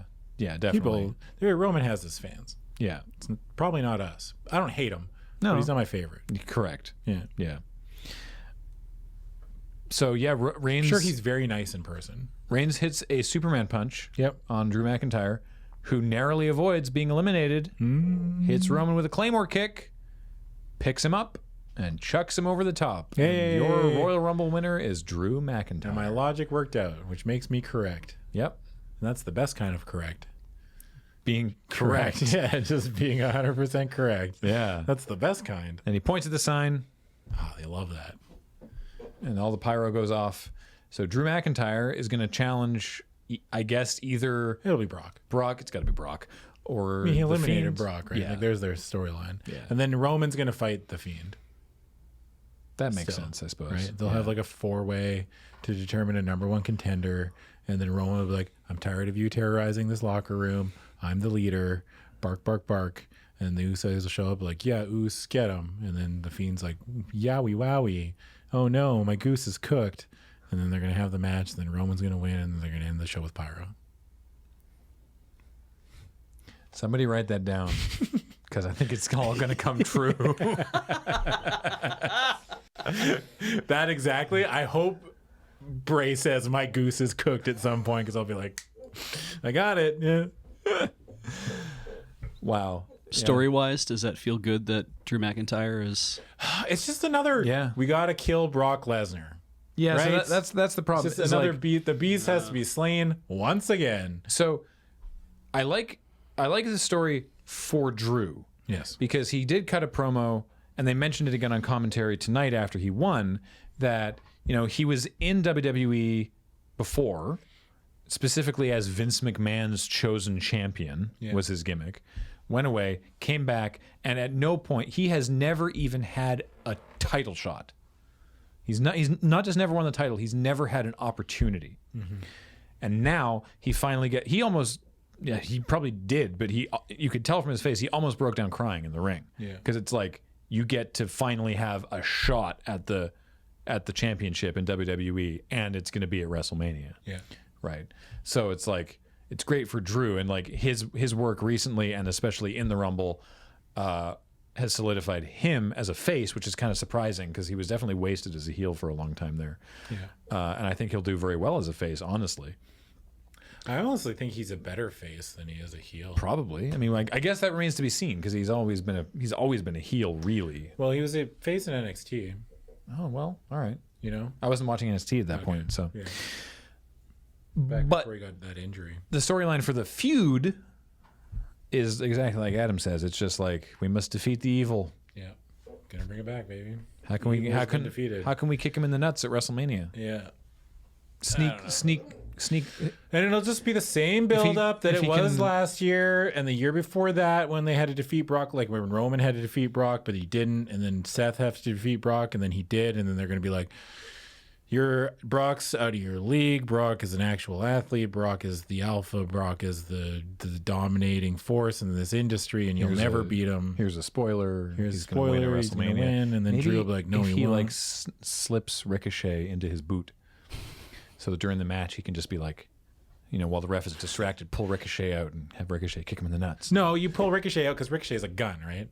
Ricochet's not like a weapon. You pull Ricochet out and you go like, "Pateow," and you shoot. So like Megatron. Yeah, transforms he's like into a Megatron. gun. He pulls Ricochet out of his holster. And So shoots him. you're saying at Mania that Drew McIntyre should shoot Brock Lesnar? Yeah. Yeah. Graham's like, there's worse outcomes. Thinking about it, yeah. Not lethally. Yeah. Maybe just in the leg or something. Shoot him in the calf. Like, you can't die from getting shot in the calf, right? Yeah. Oh, sepsis. It's 2020. It's not like he's going to not have medical attention. Just have paramedics at ringside, shoot Brock Lesnar in the calf. Bingo, bango, bongo, bing, bang, boom, done by noon. Like, we all get to go for lunch. I have a follow-up question. Yeah. Yes. This would be the second Mania in a row then where it's like unlikely person who hasn't really ever had a shot having their shot because Kofi did it, right? Oh, yeah. That's Yeah. true. So that, does that was a lot more organic, but yeah. But does that feel like that's what they're like, oh, wait, everyone loves it when someone who's been around for a while actually gets to do it, even if we end up taking the title from them like That's the a next super Raw? astute observation. I wonder if they're trying to Get more people generate the same sort of organic feeling, but for someone they picked. Right. Yeah. And maybe that's why they've been like, I've never even had a shot. Oh, wake up, sheeple. Oh, Beej, you've cracked this case wide open. Boo you, Drew McIntyre. Hope Brock Lesnar wins. I'm not in the shit like you guys are, right? So I have that vantage. I'm not deep in the shit like you two. Yeah, that was a good Rumble. I enjoyed that. I did too. The whole show, from top to bottom, I thought was great. I felt like Why can't they do this for their regular shows? I don't know, man. I felt like the pacing of both Rumbles was odd. Not necessarily bad, but it did feel like each Rumble was two smaller Rumbles. They're like the dolls. Matryoshka dolls. There we go. Right. This Royal Rumble was a Matryoshka doll. Each Rumble was two smaller Rumbles. Oh, like the dolls. I'm going mad. I've gone blind. What's happening? The The Brock Lesnar chewing through a succession of people was like, I get it. You know what I want to see one year is them to have some heel. And actually, you know what would have been way better? Like have Brock Lesnar enter number 1. Okay. And then they like hired like a parade of jobbers to come out one at a time for Brock to like, rather than actual people on the roster, you know? Like, I mean, is it a waste of 10 spots for Brock to chew through 10 jobbers, get the crowd hating him, and then finally the real athletes come in? Like the real. Their roster's so big, they could have done a 40-man Rumble. They only did one once. Yeah. They could have done it. 40's a bit much. I like the Rumble. Yeah. Just give me more You just Rumble. want more of it. More Rumble. Yeah. Next year, tag team Rumble. Don't do that. Graham, why would you put that evil out in the world? That would be so bad. The ring will be twice its normal size. Okay, so WCW Yeah. had this great pay-per-view, which I can't believe. Yeah, they should do this. They had a pay-per-view called World War III. Oh my God. Think of the Royal Rumble, Yeah. but 3 rings and 60 men all at the same time. Can you jump from ring to ring? Yeah, if you want. Great. 60 people all at once. They all go into the ring at once, and they're like, fight! And then they all start. There's like correct me if- clouds. 12 people on commentary. Correct me if I'm wrong. No, same 3 people on commentary. Trying to keep track of the entire thing. Yeah. Correct me if I'm wrong, but wasn't it also that there was like each ring could only fight amongst themselves, and then the winner of each ring then into they the had a final triple ring. threat? Yeah. Yeah. They did that for one of them, but another one was like I think you could just transfer willy-nilly. Yeah. But yeah. Get rid of the ring altogether. Fill up the entire auditorium with seats, like I've been saying. Yeah. And just have everybody fight within the crowds with each other. And with the crowds. Let the crowds get involved at this more point. art Just than have anything. fucking 1,000 people beating the shit out of each other with canes and It's kind of shillelaghs. like The Purge, but Yeah. a Royal Rumble. That sounds very cathartic. Anything goes. That might be the kind of entertainment we need in 2020. You know the thing where it's like, can these 3 professional soccer players outplay 100 children? Right. Can these wrestlers? 30 professional wrestlers out wrestle 1,000 drunk idiots? No, not a chance. It's like zombies. You get overwhelmed. That's fair. Yeah, we'd watch people die for our entertainment, Beach. They would be dead. We would, to be clear, we would watch people die. For our Yeah, we would entertainment. be like, take my $5. Yeah. I want to watch Roman Reigns get torn apart. I will not pay any more than $5 for this. I have $5. Can I watch a man die? All right, that's gonna do it for the show. Thanks everybody for joining us for the Royal Rumble special of Sidewalk Slam. We'll be back at some point soon with more talking about other stuff. Yeah. Until then, if you want to talk to us about wrestling on Twitter, I am at Graham_LRR. And I am at Wake Up Super. Beej is at Beej@octodon.social. There you go. I'll get it one day. That's fine. I had it for a You while. had it for the longest time. and then just gone. You probably learned something more, like, you know, when you learn new information and it pushes something old out. You probably finally learned how to tie your shoes, and then you forgot to be just Yeah, social. worked it really well. Yeah, they look nice. Thank you. And this show and everything we do is brought to you by you and your kind support of our Patreon at patreon.com/LoadingReadyRun or by becoming a YouTube member on this very channel. Thanks everybody for listening. Thanks Beach for running tech. And that's it. We'll talk to you next time. Bye. Bye.